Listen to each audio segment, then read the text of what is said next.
You know, I come to Oli again to ask for best wishes and prayers and everything Oli do for my last time I come to Oli that worked so well. I come in to ask Oli for it again because Oli wouldn't believe what happened to me last week. Friday at home, I'm home in my house. And that's why I tell myself, you see, when I'm home, I doesn't like to leave home. At home, I tell myself I ain't going nowhere tonight. I ain't feeling any vibes. I'm home with my wife. Many Faces and Colonel King start blowing up my line. Rum on their mind. They say Fifth Street have a line. I say, brothers, I good. I straight. Because I ain't really feeling for nobody in my space. But you know the chain up is good. They say, boy, you ain't liming long. Just pass through and show your face. I know a drunk in the people place.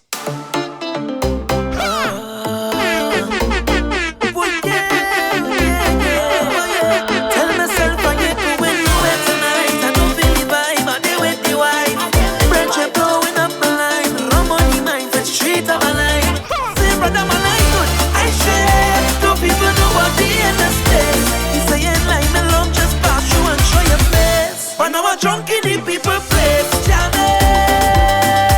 And I ain't drinking white talk again. Jamming. I end up here back in the action. They post me with all kind of caption. They don't know them place, jamming. I could have cared less when the girl them go down, wine and go down. Lord, if you see them bump and them go wrong, feel like I see bumpers and so long. I jamming, jamming. But the girl them go down, wine and go down. Lord, if you see them bump and them go wrong, one thing I show up, this man don't go wrong. I jamming. Tell them right now, I up there on Bento's level. I ain't coming down, I ain't coming. Tell them I up there on Bento's level.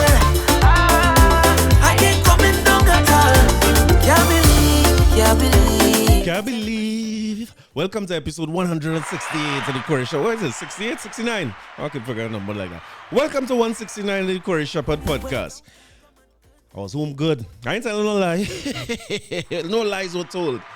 Welcome back to everybody who's been listening. Welcome to all the new listeners. Thank you for tuning in. And remember that you could subscribe to this. Everybody who is asking me when the episode coming out, what days come out. Number one, the episode comes out every Tuesday morning. Don't study nobody and don't let bad mind people stray from the truth, right? Don't ever listen to bad mind people. Every Tuesday morning, bright and early, you could hear this. And one easy way to find out when the podcast are coming out is to subscribe. You know, have the YouTube page. You can subscribe there. Just look for Corey Shepherd Podcast on YouTube. You can subscribe there. Spotify, Apple Music, TuneIn Radio, Google Podcasts. If you don't have a podcast app on your phone, go to the Play Store or go to the Apple, whatever it's called, Apple one, and look for podcasts, and an app will come out that will allow you to look for podcasts and subscribe to the podcast and them that you like. And then look for Corey, C-O-R-I-E. It go come up and click on it and come through. That way you're going to know when it come out and things. But I will do a better job. I will do a better job at posting on time and so on. I ain't doing so good with that because all of the podcasts come out every Tuesday morning. Sometimes I just only post it around Thursday and these kind of things. You know what I'm saying? Salute. I have plenty to take back. You know, you see, as a man is eat back my words and apologies are due. I say last week that like it had no music this year. But listen. The reason the music wasn't good this year is because I was trying to listen to music home and on my phone. If you feel like the music this year ain't good, come out your house a little bit, stretch your leg, go somewhere and lime. Don't go nowhere where people get shoot and thing. Go to safe places like where I went. But my boy Colonel and Many Faces, they call me out. And these is fellas who, we don't lime often. We don't even lime long. But when we lime, it's epic. It's always nice. So since in the week they tell my boy come out, and as a man, when I ain't honest, I do not like to leave home. True talk, no lie. Once I home here, me and Stacey home, 2 weeks too hard people to get back out the house. I realize with both of we, once we out. We still have our little vibes. We could still shake our legs. So I had some things to do in Tongue Friday, and I tell them, I say, hey, what's the scene? And in Tongue Friday, as soon as I'm done with my business, we'll take a lime. Now, a lime in my mind could start around midday because I went in Tongue early. I do what I had to do. So I call these fellas 1 o'clock. Colonel's still working. Many Faces are thing going on. Many Faces say, where we going this hour? Nobody ain't come out yet. Well, you know, I'm looking for exit now to go back home because I is not to stay up late in the night. So he tell me, well, boy, breeze a little 5, eat something, relax, and come back out. We're going to roll about 6, 7 o'clock this evening. Well, you know, I in trouble now because I not waiting so long. It's Tongue, number one. Number two, if the lime starting 7 o'clock, it's too late for me. At my big age, the lime starting and finishing in daylight. But he chained me up. And then, I mean, if you know what these things, by the time I get a message, some of them might never have experienced things like this. No, but I get a message, my phone cut. So I had to go by digital and pay a bill. And wisely, I was already close to Cipriani Boulevard because them fellas said they're going to lime Earth. I said, well, let me get an early head start on the Earth so they can't say I wasn't there. And I get a message. So I go on Movie Tongue to pay my bill. And I kid you not. Salute to the people in Digital and Movie Tongue. They were very helpful. Make sure my phone get reconnected and all these nice things on a Friday. But it took an enormously long time. Always measure time in words like enormous something. It takes forever for me to get back on the avenue or get back Cipriani Boulevard from Movie Tongue with that traffic 3 o'clock. Tongue people, how they make out? They talk about Shogunas, how bad and Shogunas traffic bad. I ain't taking away nothing from that. But that traffic in Tongue around 3 o'clock is ridiculous. Just to move from by the stadium take me a good half hour. But I got back there, my brothers was there, we went by Smoky, not nice, but we went Earth first. Lima 5 though. And you know, only have good friends in life who, it don't matter how much time pass. When all they see each other, everything like brand new, like you're youthful. Well, we are so youthful again now. Watching men face looking grey. Man who used to harass, now they bald. Men who was the youngest in his squad looking like the oldest in his squad now. Things bad. But we had a good time. We went by the Earth. The Earth was nice. We leave from my Earth. We went Smokey and Bunty. I meet up Paula Stacy, and Aisha taking a lime out on the avenue too. We ducked them quick, whoop, whoop. We hit them at left, right. We ended by Smokey and Bunty.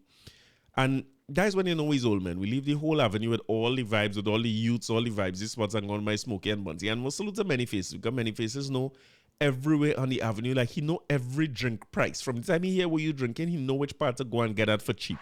That's a good man to have in his squad. And we line by Smokey and Bunty for a while. We end up by the deck. Is the deck the place name? I like the deck. I like how the deck high. And you could watch down on people.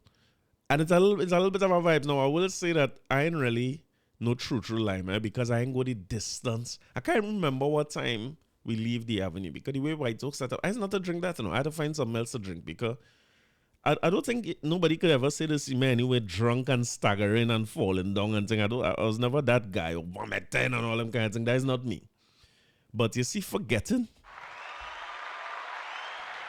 When it's White Oak, I had to ask people what went on, I had to ask people about what we do and what we ain't do and where we went and where we come from and how come I ain't hungry because I can't remember we eat and all these kind of things. I think I need something else to drink. I'm looking for drink recommendations because White Oak can go work. But Little Lime on the Avenue was nice. But what I learned more than anything else, other than just the love I have for my brothers and how nice a time it is with them every single time we go. So to my guy Sekou too.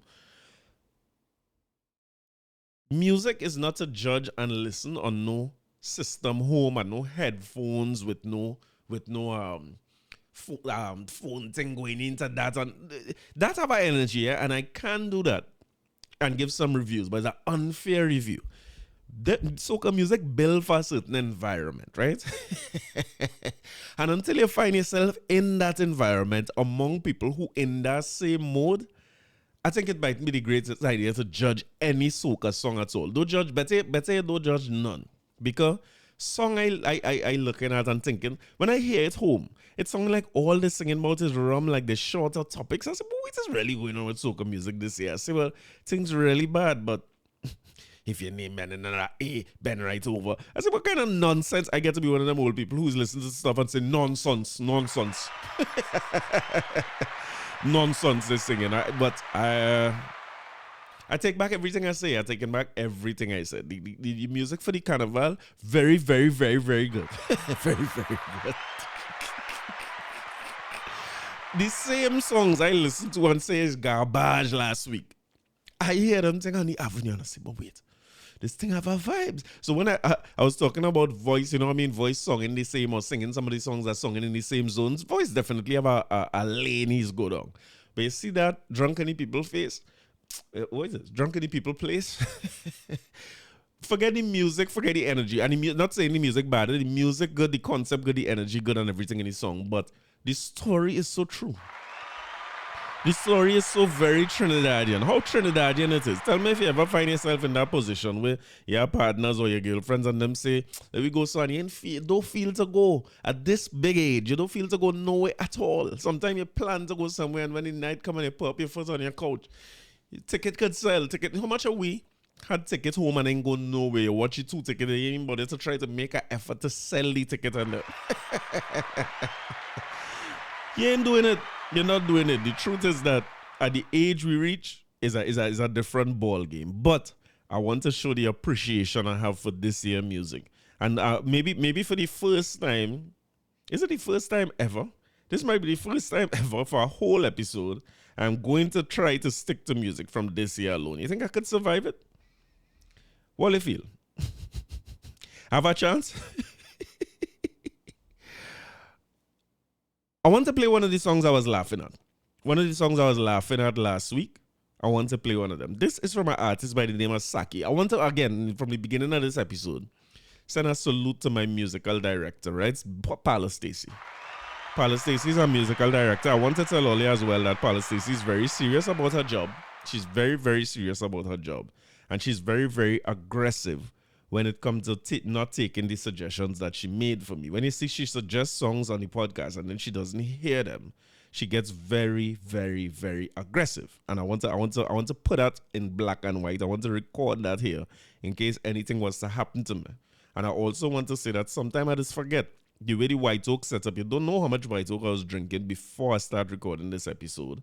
So I'm begging for forgiveness. Or let her forgive me. You can't beat me if I forget this song. And anyway, she has given me a list of songs.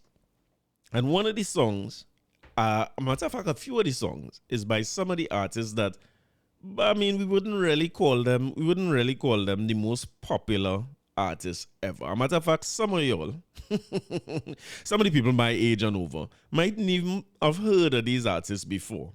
But I'll tell you that when you hear these songs on a big system, versus the nonsense I was talking last week, it is a very big difference. And this is one of them songs. And there's an artist she telling me about for a long time, right? Artist by the name of Wadix, as it say here. And she's given a lot of pressure for calling the name wrong. So it's either Wadix or Wadiki. If you ever hear it, tell me. If you never hear it, enjoy it. Aye, trouble on the trouble. Wadix, oh God, girl, you like to quarrel, eh? I's a love man, girl. I'm not talking about my musical director. That wasn't directed to anybody in particular. Listen to me. I don't like fight. No, no, no. Forget wrong and right.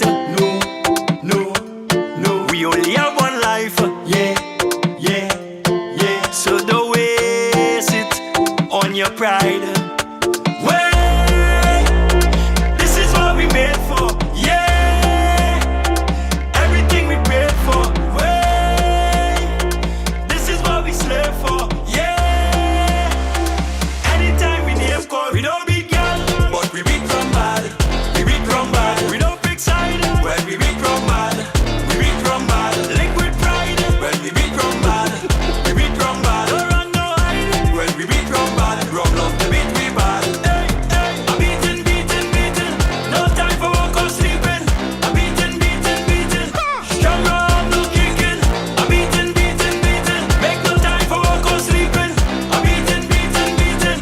Strong arm, no kicking. Hey, I don't like stress. Don't like to be vexed. So I call some gal, and they know what's next. And is that from front and back?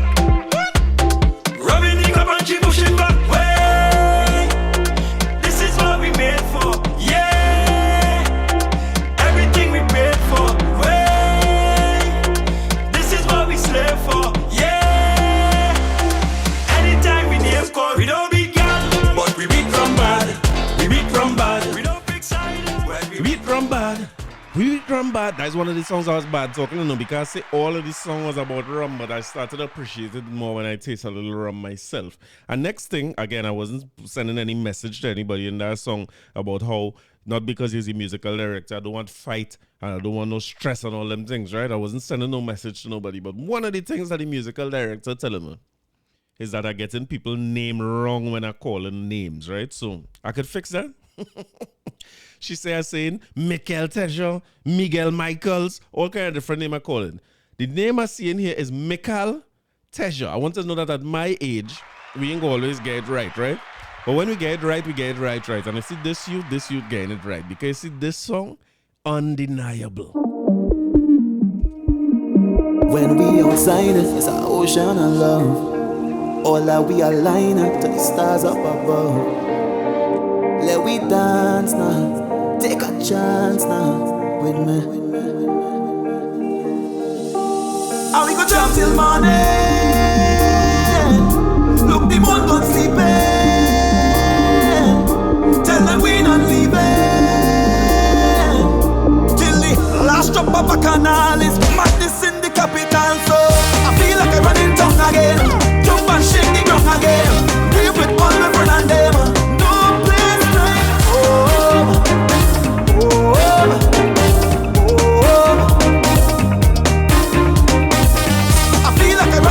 Again, jump and shake the ground again. Live with all my friends and them. No place like home.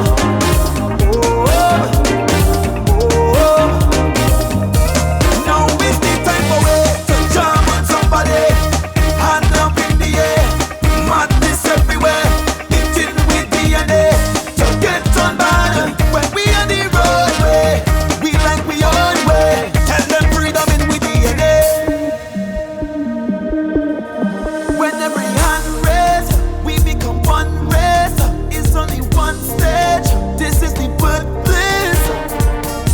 Where we are, greatest carnival, so magical. It's a blessing sent from above, and we go jump till morning. Look, the moon gone sleeping. Tell them we not leaving till the last drop of a canal is madness in the capital. So I feel like I run in town again, jump and shake the ground again. Live with all my friends and them.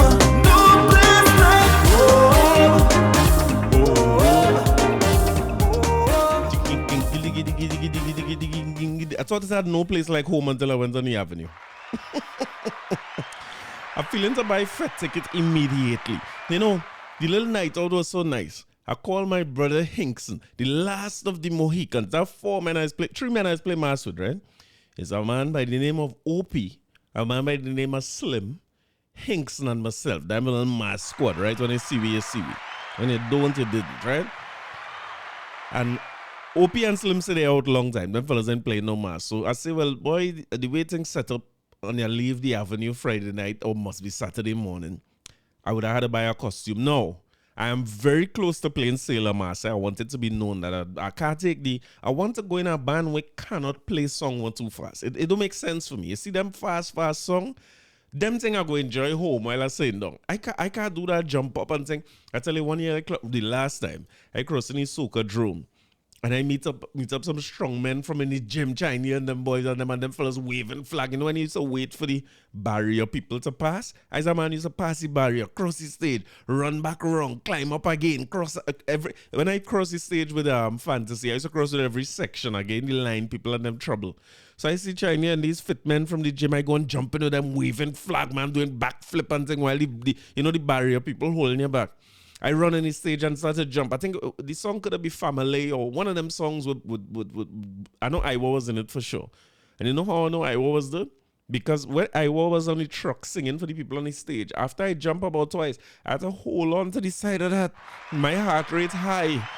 My breathing low. I in trouble. I started to feel like I getting lightheaded on the stage after that last time I played mass. I think it was last year. When the band head by the Savannah to go and cross the stage. I walked down by Häagen-Dazs. I went and I sit down in some air condition. I lie down right there and sleep. Until the band reached back by TGI, I walked back out of Häagen-Dazs and I couldn't see them. And I hope Häagen-Dazs, and next year I would be checking to see, this year I should say, if I end up in town, I'm going to see what restaurants open. I'm going to sit down somewhere nice and have a good meal while all across the stage. I'm not doing that again. I'm not able to do that.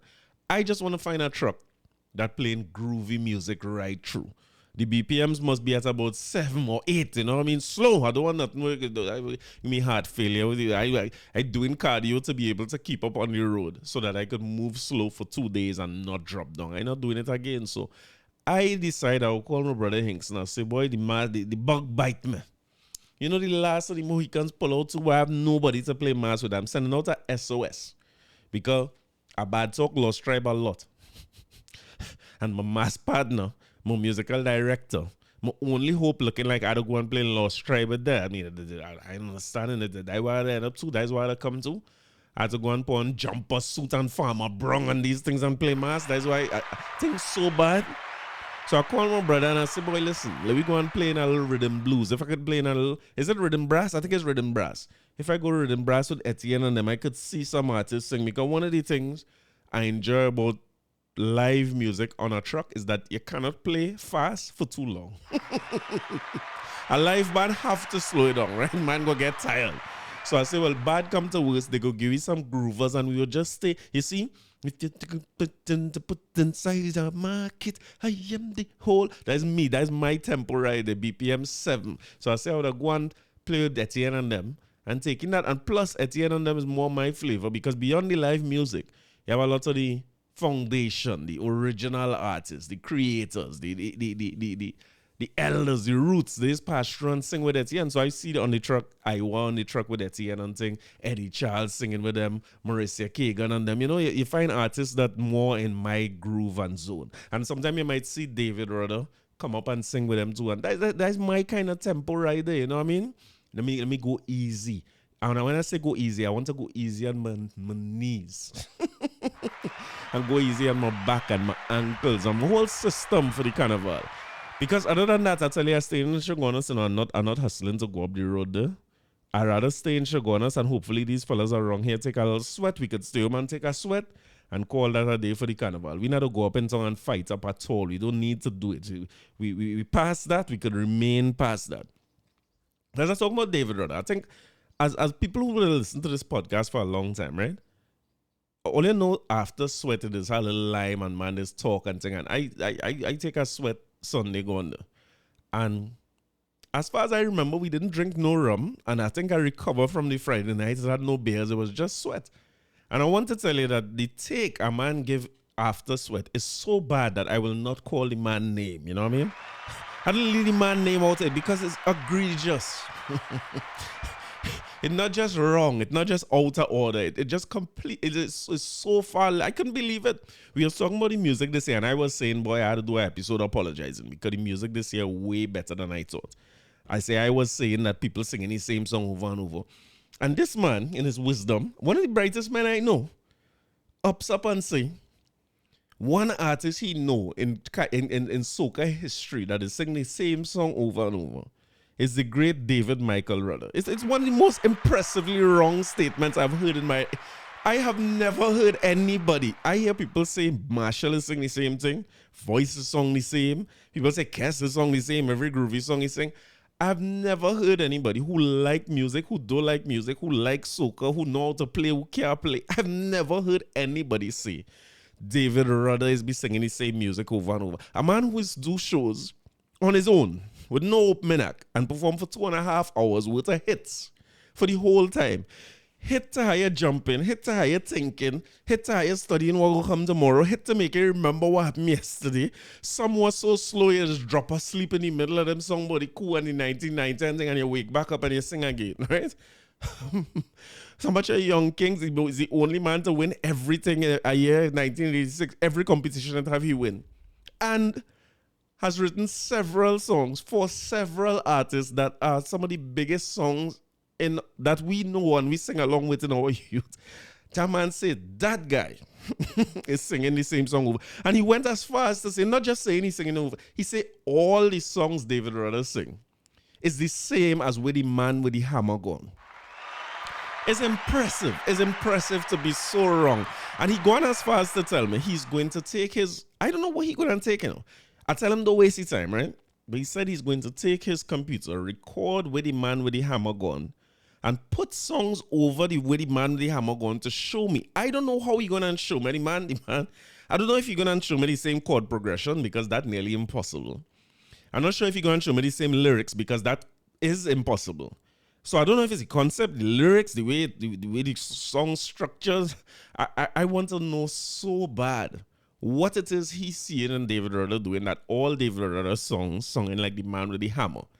I don't tell him already. It's have about 3 songs that he might be able to get away with that accusation with. Should I help him? Should I help him to know what's them 3 songs? I should give him like a hint, or I should leave him in the dark. I don't know. But let me help him. Them 3 songs was sang almost in the years back to back, which is not abnormal for artists at all to find a little groove and stick in that groove for the time. Whether the groove is in the concept, the pace of the song, the chord structure, and so on. And even in those 3 songs, while it was basically the same chord movements, he changed up that and all. So I'm not sure what he hearing that song in like Man with the Hammer. But I just wanted to share with you that it is one of the single most impressively wrong things I've heard. As a man who don't like right and wrong, as Waddick say, we don't want no right and wrong and all them guys. We don't want no arguments with nobody and we don't want no stress. But that was impressively wrong. I think everybody around the line after, if we was drunk men would get back sober, everybody was like David Rudder. Of all people you making the accusation is David Rudder. So I want to play a song of this year because I'm tempted to go back and play Man with the Hammer and have this argument. But here, I promise all of this. When he bring back how we layer these songs for me, I will share that with all you too. And he said I go tell him if he write that. I wouldn't tell him anything. I will leave it to y'all to tell me what y'all think. Well, let me know what all you feel about what he say when he make his song mash up. I'm not sure how it is he doing that, but when he do it, I will bring it. So I was tempted to go back and do that, but I'm going to leave it up to him. I could give all you a David Rudder from this year instead, alongside, again, one of the most versatile artists soca music have now. Ding ding baby, ding ding baby, ding ding baby, ding ding baby, ding ding baby, ding ding baby, ding ding baby, ding baby, ding jatame. What we gonna say? Ding jatame. What we gonna say? Ding jatame. It's lyrical and Rudder, we strong enough together. Soca culture does build a beautiful estate for every creed and race. Make we stronger together. Oh yeah, yeah, yeah. Heart love does feel and the unity can break. Make we stronger together. So anywhere we gather, the vibes go levitate. Step in the fet and we causing major damage. We come to invade, so let me make we name. Permission to mash up the place. Step in the fet and we causing major damage. We come to invade, so let me make we name. As soon as we reach it, major damage. All out in the streets, yeah. Major damage. Women look so appealing. Major damage. Oh Lord, so let me wreck this place like they never seen before. Lift the vibes like if I come off before. People fly from foreign to come and take a taste. Groove and shake their waist and enjoy the weather. Oh yeah, yeah. Cause the void so coffee and the vibes it does create. Make we stronger together. So anywhere we gather, the vibes go levitate. Step in the fet and we causing major damage. We come to invade, so let me make we name. Permission to mash up the place. Step in the fet and we causing major damage. We come to invade, so let me make we name. As soon as we reach it, major damage. All out in the streets, yeah. Major damage. Women look so appealing. Major damage. Oh Lord, so let me wreck this place like they never seen before. Lift the vibes like if I come off before. Ding ding baby, ding ding baby, ding ding baby, ding ding ding ding ding ding ding. With that, must see why you find these songs and them is the same, because Rudder bong together ding ding ding ding ding ding ding ding ding. But wait, with that hing ding digger, right? As I saying that, maybe that's why he likes him. And I'm not saying you can't like an artist, because you, or not like an artist. You could dislike an artist and then it really wouldn't matter what the artist sing. But to say David Rudder singing the same thing and then say Hammer, Hammer is the example of the same thing. But before, maybe I should get him an assignment too, right? If you want to have an argument with me, I want to see you layer songs and let me take a look at that. But when you want to have the argument with me, you should be able to explain to me who and what is the Man with the Hammer about. I find if you can't explain that to me, you're probably not qualified to have that discussion, right? So let me start there and then we could go there. But it's impressive. It was impressive. News of the week. TNTech New East Side Dimensions Tops Panorama Small Band Competition. Middle of January, you know, and we in the mix of the thing, right? Again, yeah, a hint, brother. This is a hint. By going into this topic, I'm giving you a hint as to what the man on the hammer is about. But TNTech East Side, so congratulations to them. The Panorama in full swing. It's time to sort of go to some panyard and them thing. And I was talking to a good partner of mine, JP, over the weekend as well. And one of the things he was talking about is the panyard crawl, right? The panyard crawl is an interesting thing if you're into the culture, and especially if you feel like you like soca and you like the music and you like fete and you like mass, but you don't like pan, because the pan is so noisy. I encourage you to make a line and do a little panyard crawl. When I say panyard crawl, you just go to a few different panyards on the night, right? Because now is the time. I mean, if you really don't like pan, and you go too late in the season, or you go too early in the season, you still might not appreciate it, right? Because when you go too early in the season, each group of pans, so whether it be tenor pan, is double second, is guitar pan, is bass pan, and so on, they might be now learning parts of the arrangement or now putting the arrangement together. And if you go too late, they already in competition mode and they're playing full speed. So what they're doing is repeating this playing the same song at usually a couple beats slower or at full speed so that they get ready for the Savannah stage, right? And you might still find that noisy, or the first part before Christmas so a little disjointed. By this time, they already have the arrangement together, they're well rehearsed and they're playing it. So what they're looking for is to tighten up the song. So what you usually hear when you go on a panyard crawl around this time of year is songs sometimes dissected. So they're playing it in parts, not just parts of the band playing it, which you will see as well, but you will hear parts of the song played piece by piece by piece. And then you start to get better appreciation for the instrumentation and the orchestral nature of a steel pan, which you can't really hear when you go Panorama, because I like pan to go in the North Stand and thing, but I never appreciated pan because, number one, in our time, now it's very different, right? You could play pretty much any song you want now, which says a lot about the pan arrangers and how much pan music we still have existing. It does seem as though, we clearly don't have as much music designed and built for pan as we had before. I don't know if it's necessary either, but you're finding that the arrangers, because to play orchestral music, you need music that have a little more layers and a little more, it's a little nicer to play, it's a little more complicated, so that you have enough parts and pieces to pull together, right? Coincidentally, David Rudder is somebody who has a lot of songs like that, right? Where it's very complicated, it's well put together, several different parts, several different musical or chord or key changes and so on within the song, which gives the arranger something to work with. Because when you have so many different instruments to play, like a big steel band is not different than when you're watching an orchestra in Carnegie Hall, right? Where you have violins playing one thing and the cello playing something, and you have trumpet and you have saxophone and drums and the triangle people, and them. That might be why I qualify for best. So I could hit a little triangle from time to time. But you need a little more complexity in the music for the beauty to come out in an orchestra. Or if you take a simple song, a good arranger, a good musical, like my little brother does that, right? Salute my wife, Jonathan. He's the one who make the boom, boom, boom, boom, boom, boom, boom, boom, boom, boom, boom, boom, boom, boom, bam, bam, bam,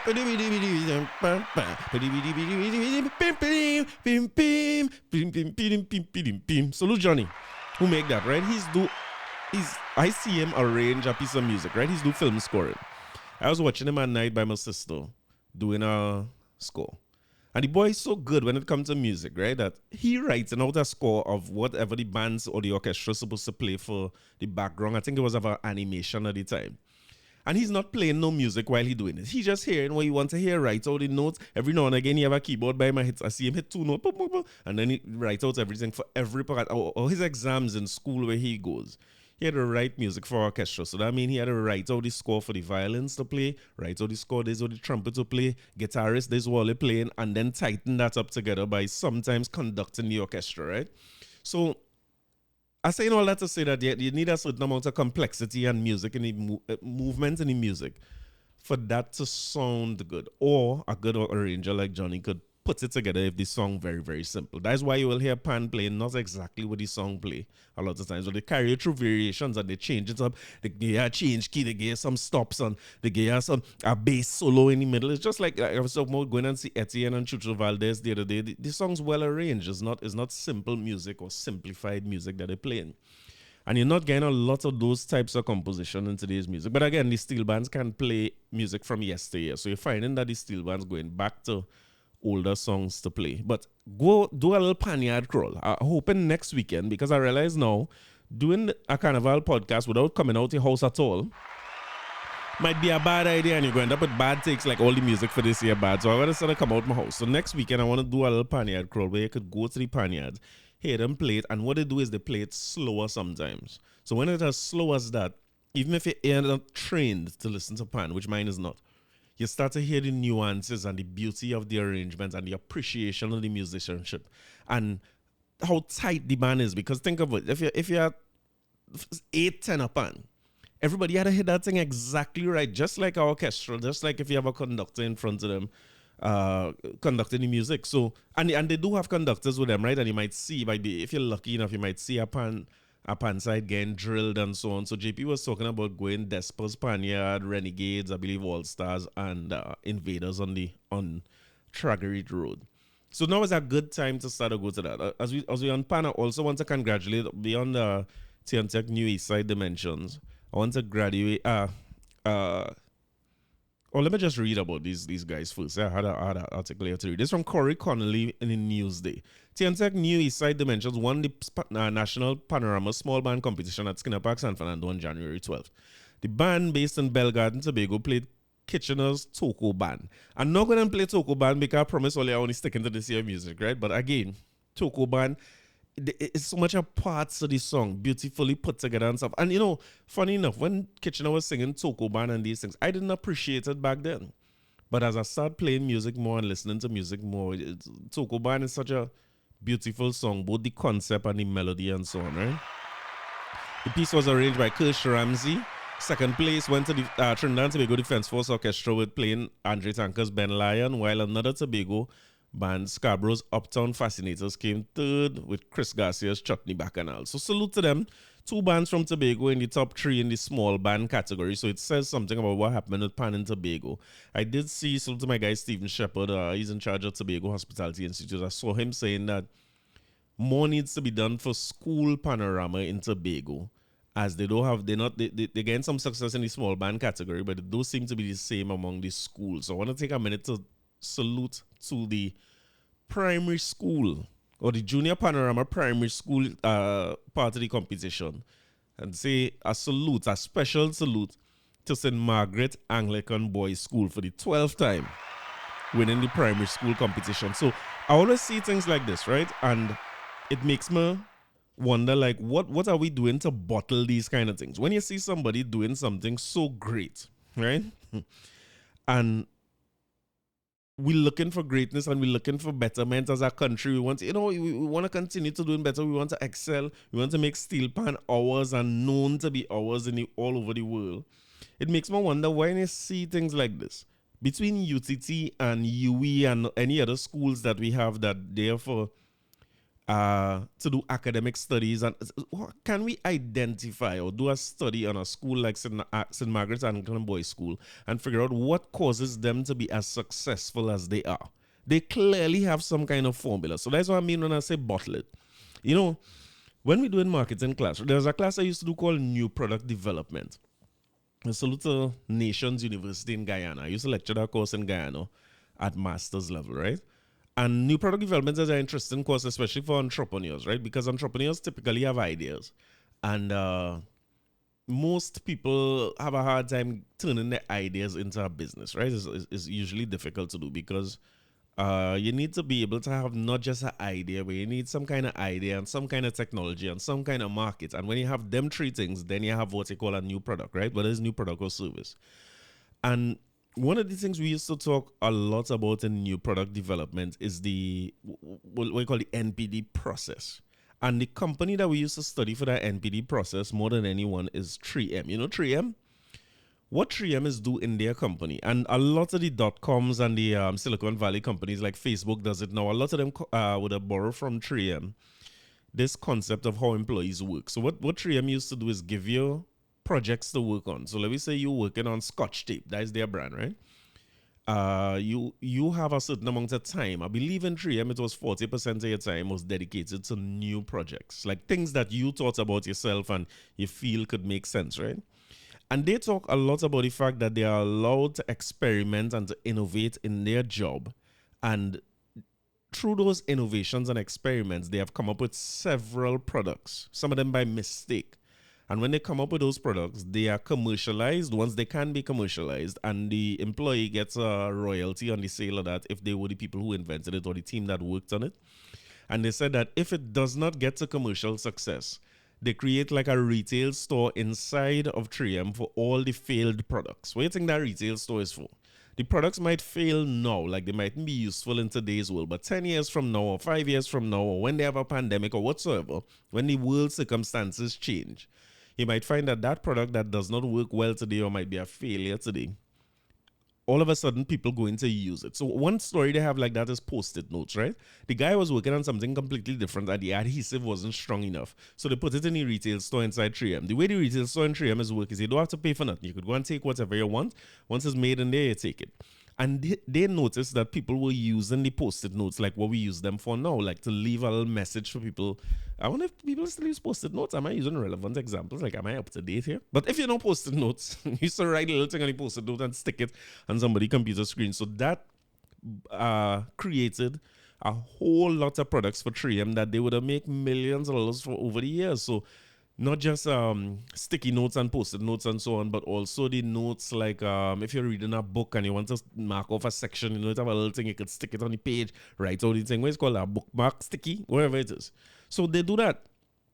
Some of them are also like a mistake. So the company that created the first microwave was a scientist who was working on something. I can't remember where exactly he was working towards, but it wasn't on hotting up food. He just noticed that every time he do the experiment, he used to have candy bars in his pocket and the candy bar used to melt, and that became the microwave. Viagra, for instance, as some of y'all might be familiar with, came out of a mistake too. It was they were developing drugs for another purpose, and they realized the side effect is people's wife was happy, you know what I mean? So the point I'm trying to make is this. If you're seeing success in an area and you realize that this is a part of our national development or what we want for the instrument, it kind of makes sense for professionals or academics to go into these environments, study what they're doing. Is it a teacher that's driving that process? Because that means if the teacher retire, the whole process gone, or is it just like young boys who coming in, they have so much success, the trophies there, they're looking up to this to join the PAN school? What is it? Are there elements we could take from there and take them to schools that we might call troubled, or schools where we say the pass rates are high and everybody want their child to go Newtown Boys because when they go Newtown Boys, or let me use a better example for the South men. Everybody want them to go Boys RC because when you go Boys RC, is go Press, and when you go what the next one named Grant, then you go Naps. And if we could expand the definition of success a little bit by looking at where we already having success, and the success might be by mistake, it might be just coincidence. Whether it's coincidental success or not, you could go and look at it, study it, and learn it, and try to understand what they do, and transfer it to other places and get some more success. So I want to play something very quick, from St. Margaret's Boys, because I like them a lot, and I like Miss a lot who leading them in this chant. Part in the National Junior Panorama Championship, primary school, and of course, for the 12th time, St. Margaret Boys are the winners!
cheer for every championship. 12-time champions. You cannot beat that. You cannot beat that. So salute to everybody involved in the St. Margaret Boys Anglican School.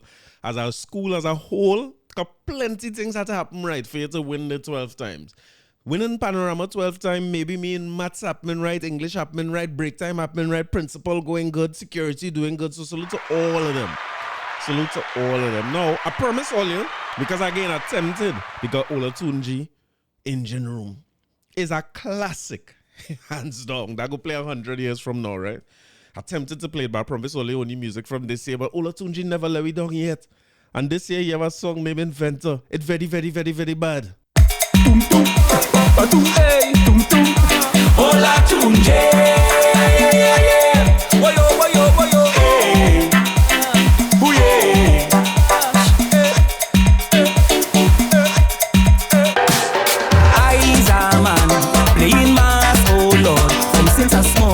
Let me tell you something, right? Any song in this world, I'm always interested in song and how the song starts off, right? And any song in this world I write, me care who writes it and who sing it.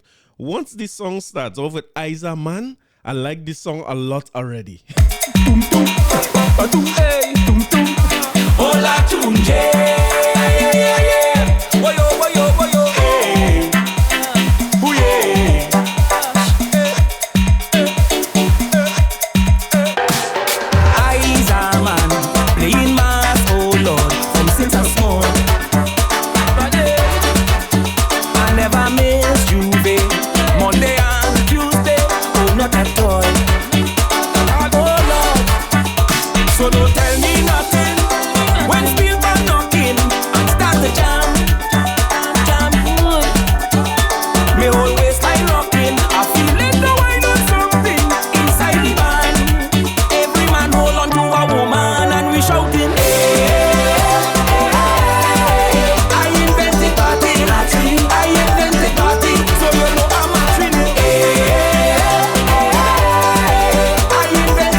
Come from the twin island of carnival.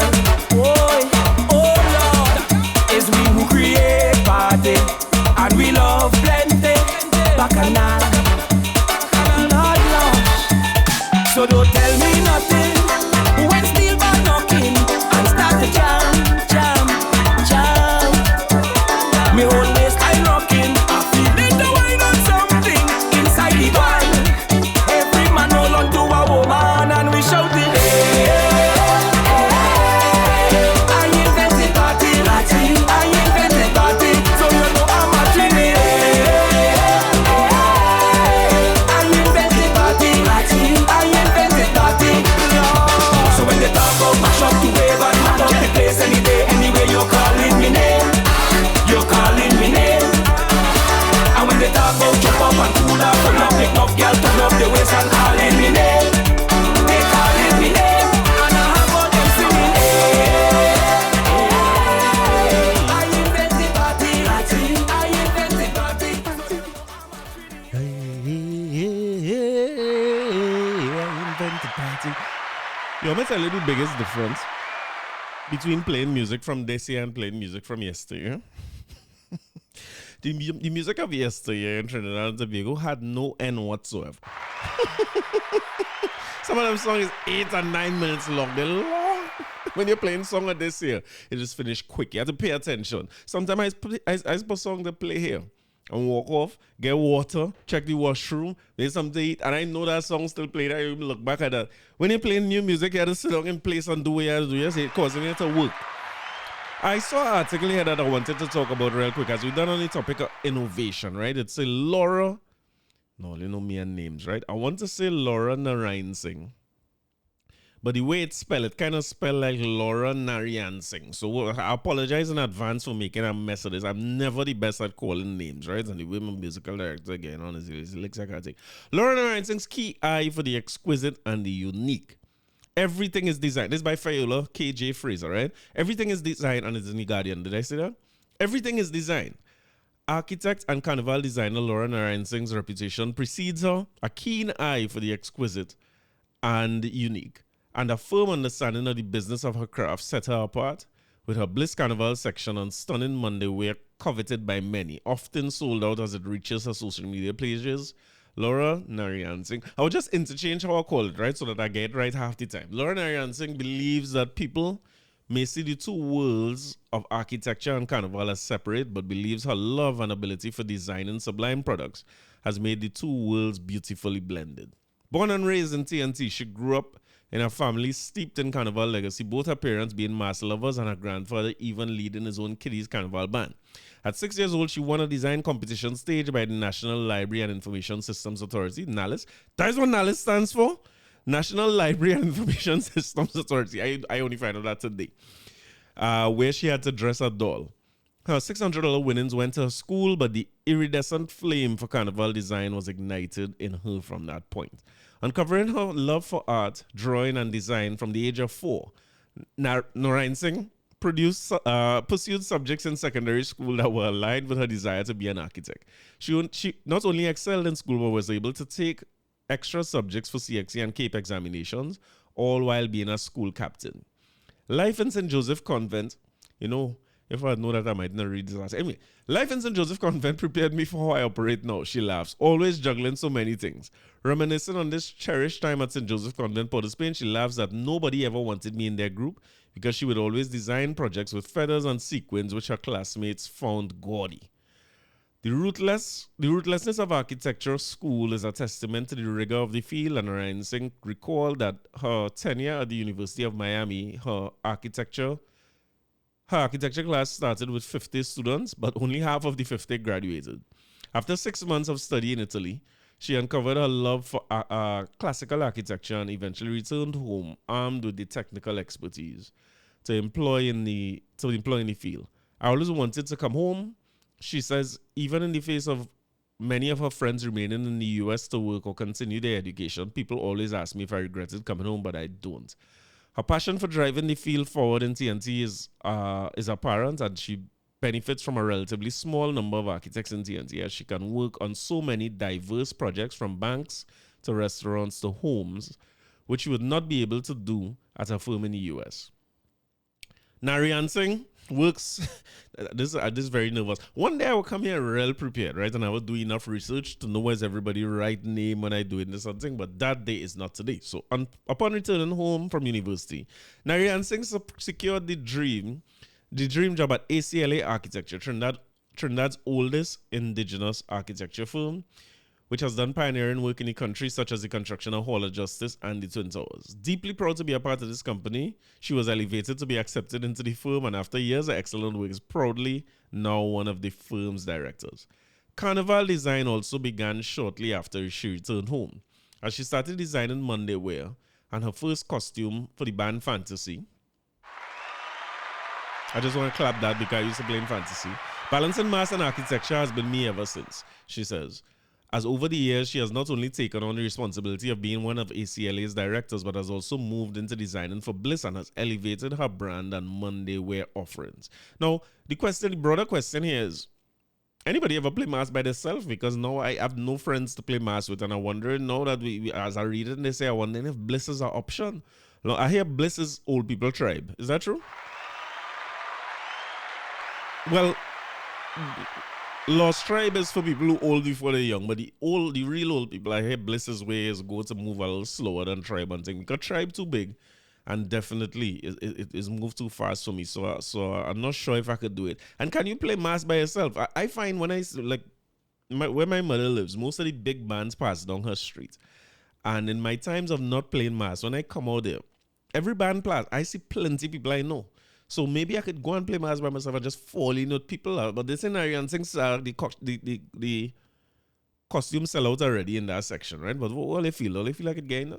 Anyway, the purpose of reading this article was really to talk about The same thing along the lines of innovation and what makes us innovative as a society and how to bottle and resell that innovation. Because I feel like we are always at risk, and maybe that's one of the reasons I enjoy doing this podcast, because we're at risk of having some of the world's greatest innovators die with their skill, and it ends up being something that we can't transfer, we could barely remember, and we end up with statements like, every song is sung like Man with the Hammer. I think it's something that we fail to do because education in this country is so narrow and so limited to maths and geography and English and science, and then as you go to higher levels is lawyer, doctor, businessman. I have a friend one day who say everybody, once you're not doing engineering, law, medicine and business in UE, you're wasting time. You're playing the fool on campus. All them people who doing liberal arts and people who doing econ and things, man say they're wasting time.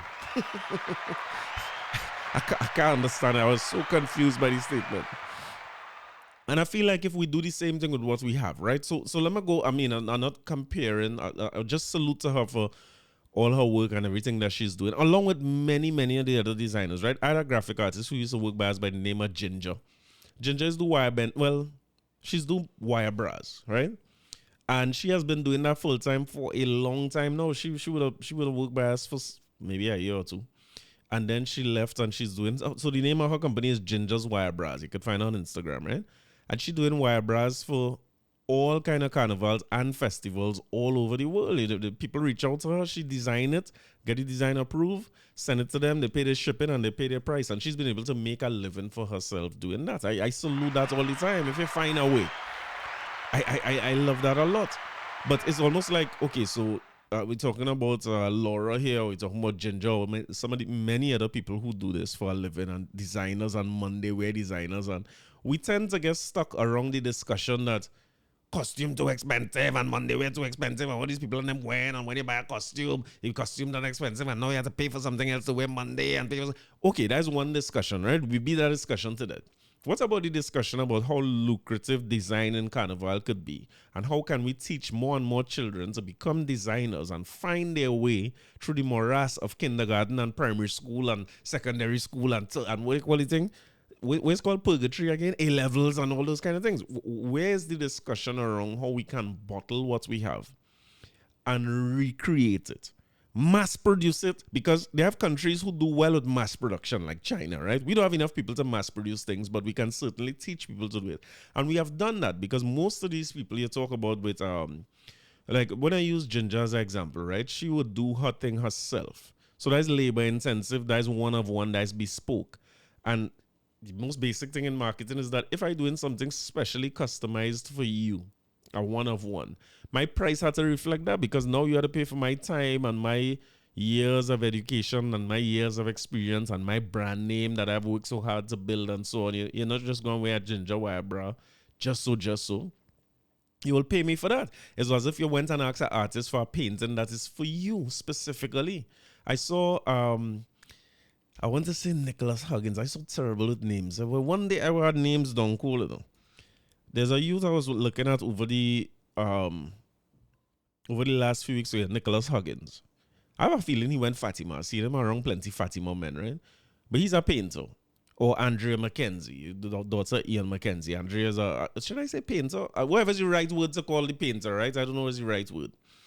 But they do paintings for people that they might paint and they get prints of it done. The print could be cheap, but if you want them to do a painting, or the painting will be one price, which will be more expensive than the print. But if you want to commission them for a piece of artwork, it's going to be more expensive than if you buy one off the rack or if you buy one of the prints, right? Make sense? So we could look at the industry and look at what this is, and look at Laura, look at Ginger, look at the many people who do Monday. We are trying to remember some of the other big names in it, right? And you could say, all right, this is how they do it.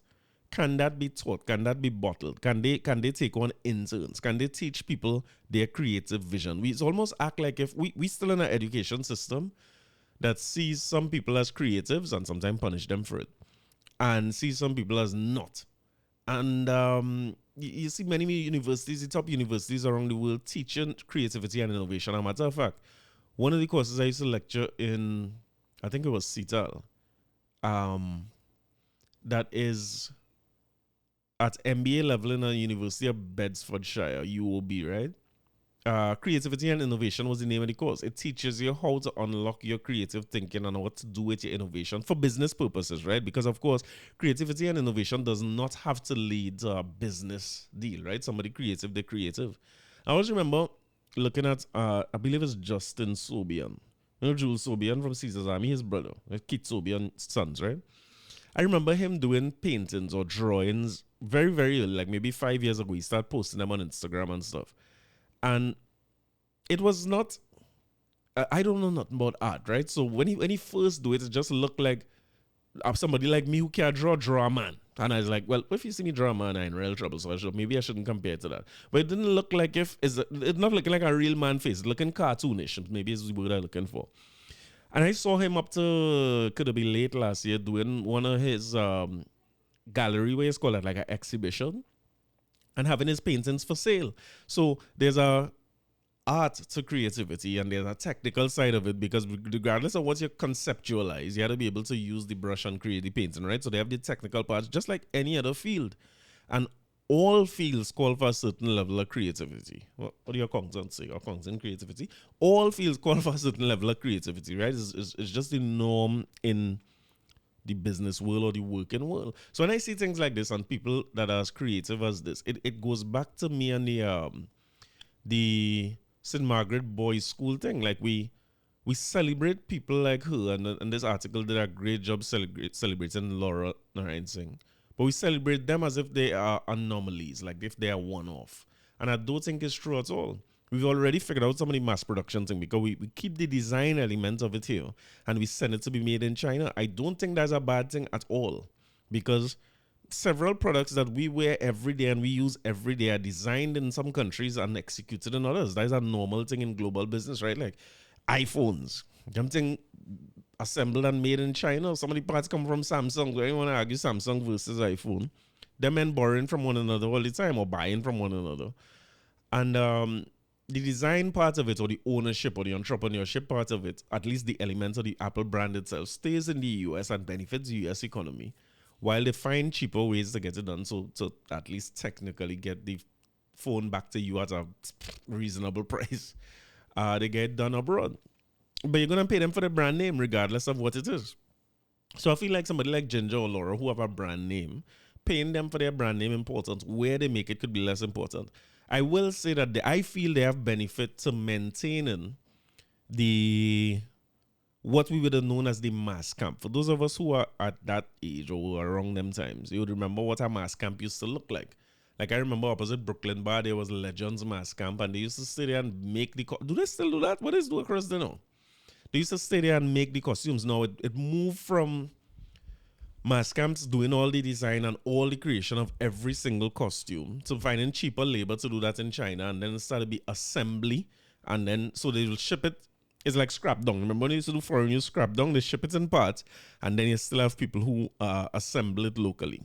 And I wonder if even that value chain, like when it's just a value chain, right? Well, a value chain is basically, okay, if I have an idea of how to get a hamburger to you, right? I make the best burgers and I'm trying to get it to you.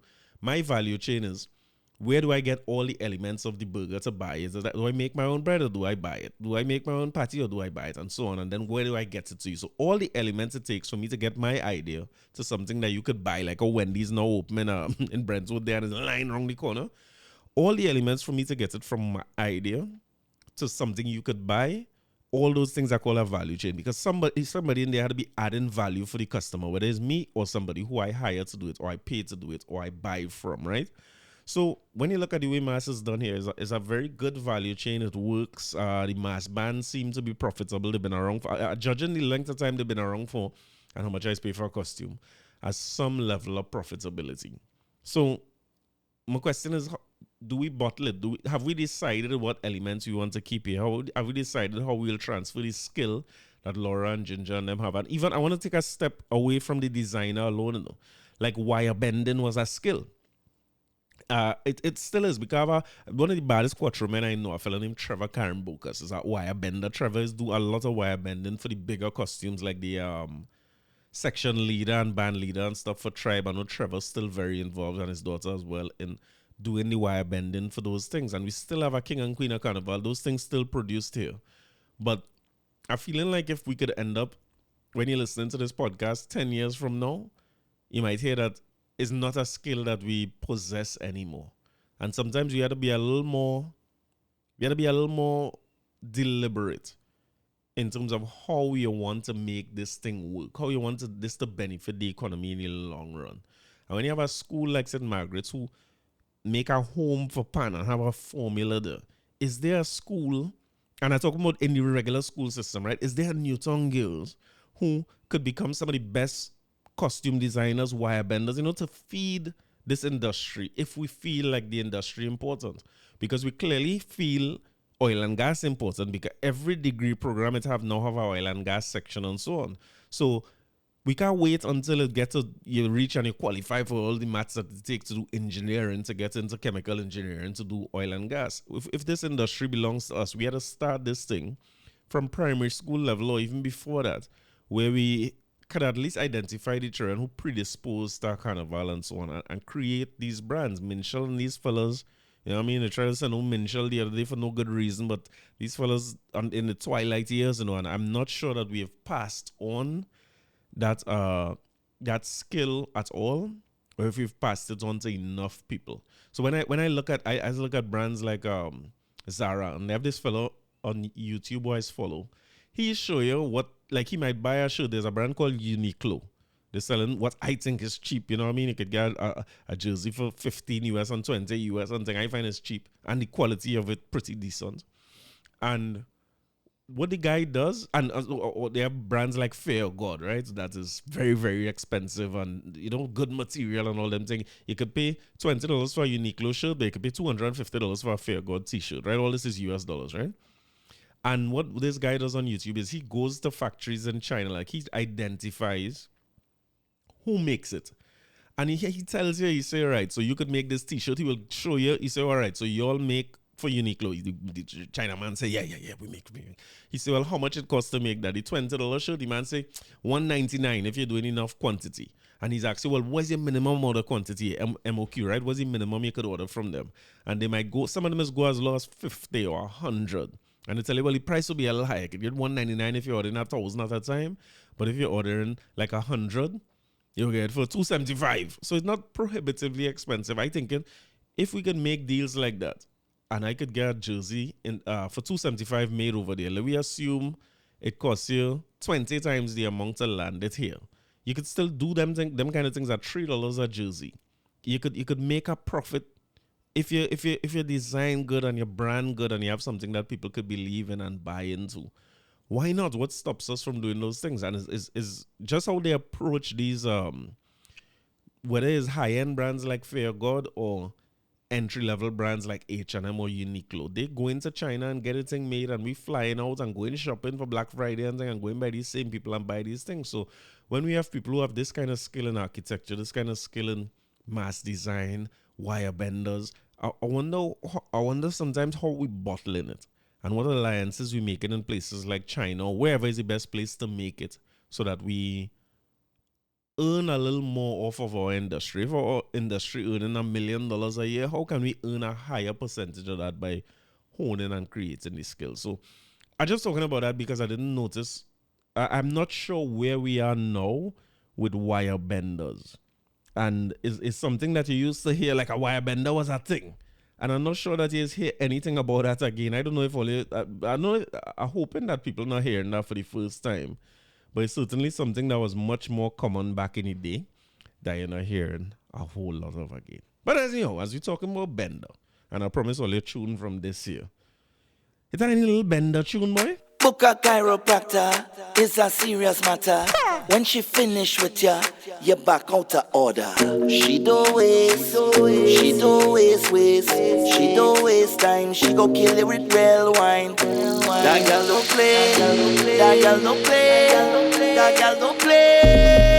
Girl wine to the bass, wine to the bass, wine to the bass, wine to the bass, It's face down, bumper up, girl ready to them up, Whoa, start to wine and bend over, bend over, bend over,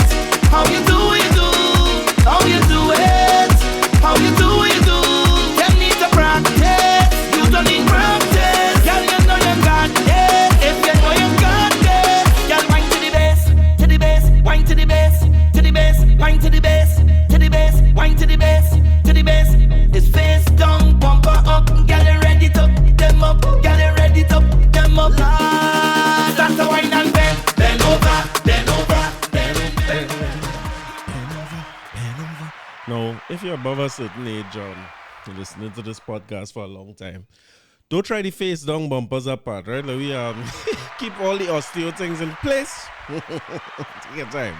Great Cohen Dubois. Now, Cohen Dubois, I will admit, is not somebody that's giving enough respect on this podcast, right? Cohen Dubois is one of the best. And surprisingly, I didn't even know, and this is show how it's so disrespectful. I didn't know Cohen Dubois wasn't in Trinidad for the last few years. I saw a video of them going around online with JW and them coming to meet him in the airport, and he said it's the first time he coming home since 2020. So I don't know where's that one. He releasing songs all the time. Plenty times I like in Cohen song and don't know it's Cohen. So we only a Cohen Dubois episode, right? Of songs that not just songs that he sing, but songs that he write. The writing talent is our next thing that we had to pull together and hone. The writing talent is I know that we have prolific writers here that churning out hits every year for themselves and for others. And I'm not sure that anything we doing in the earliest levels of schooling or the latest levels of schooling have anything to do with the art form that we created and invented, and making sure that we feed the talent into it. Now, one of the best jobs I see in writing in a little while is Radica De Silva of The Guardian here. I don't know how Radica designed this and how she write this, but she really had to teach some writing classes.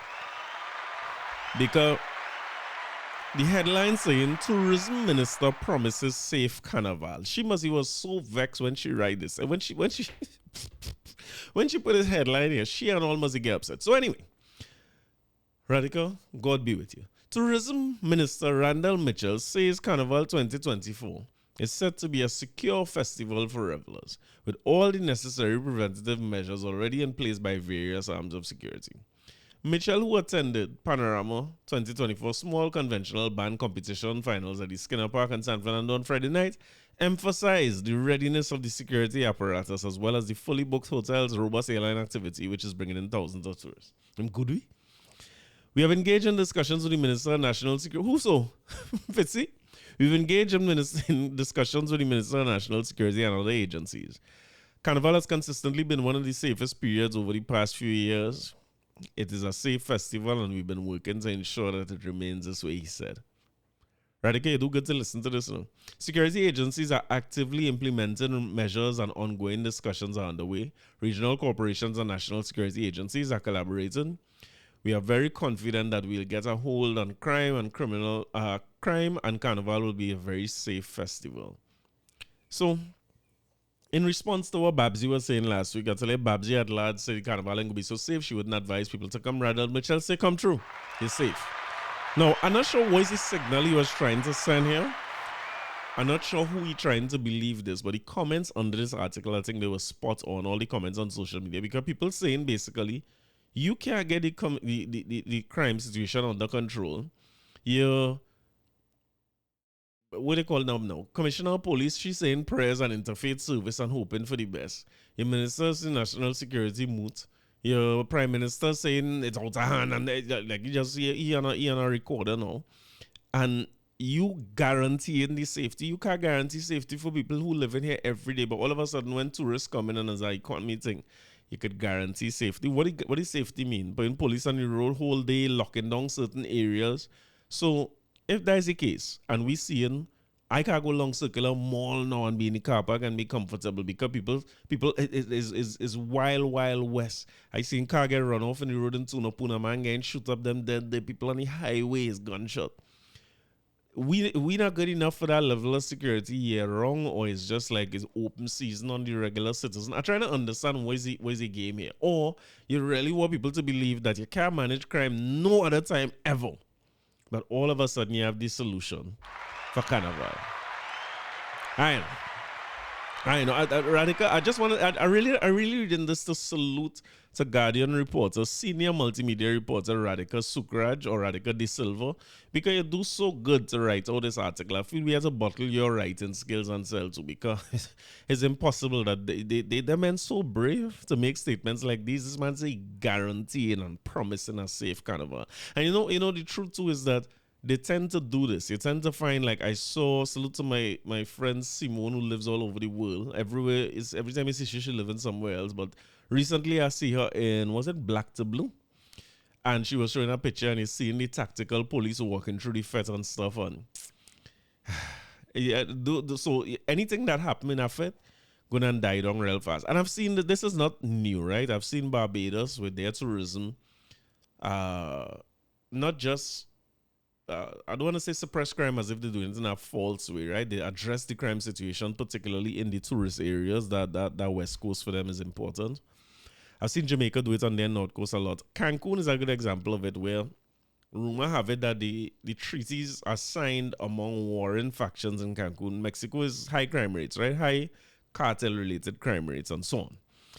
And apparently there's treaties signed around places like Cancun and Tulum and stuff so that the gang leaders or the gangs themselves don't carry out their activities in those places because of the tourism. They say they own and invested in some of the biggest hotels there too, right? You could safely say that and come back next week and record. But they say the cartel's well invested in the hotels and so on in Cancun. So there's a peace accord that going on in Cancun. So is it that we have some kind of Randal Mitchel sorting out some kind of peace thing? Because right here, not peaceful right now.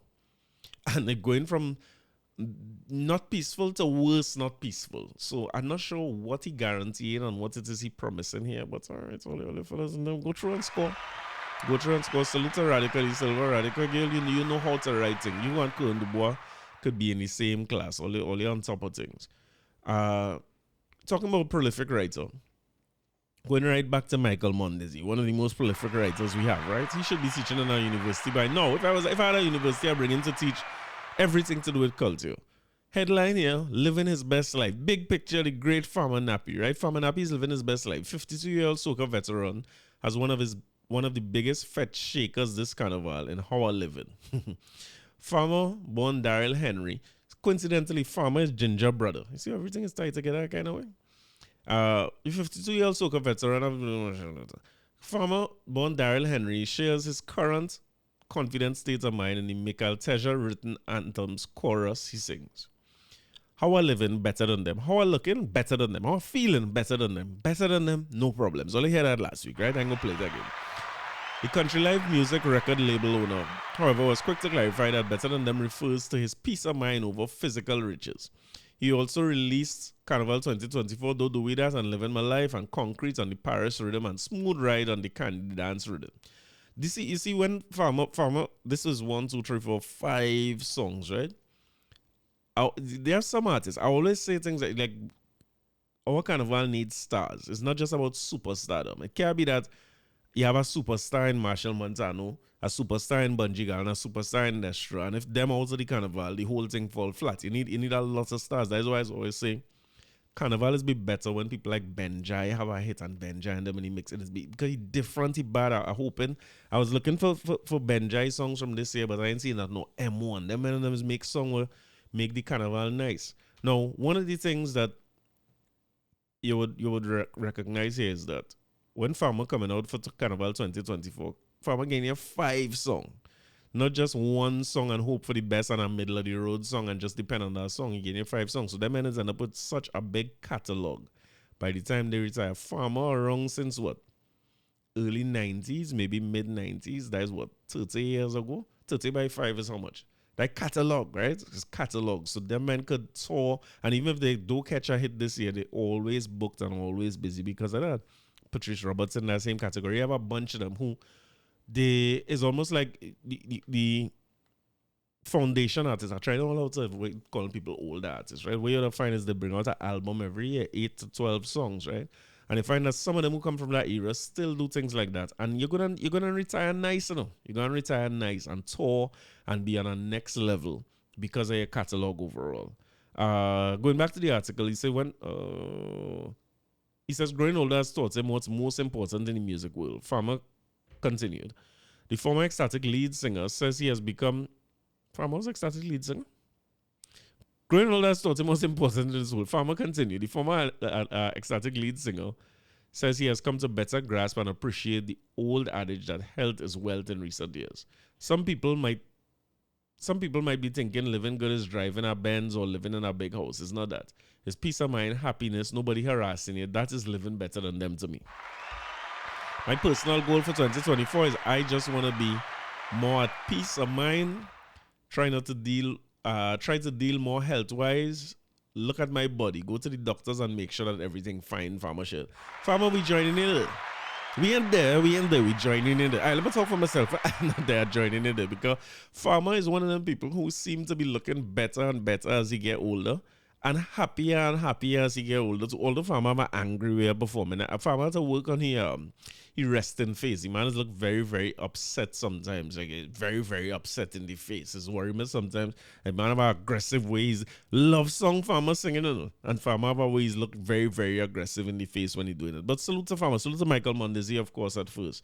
And salute to Farmer who always there again me. Big songs.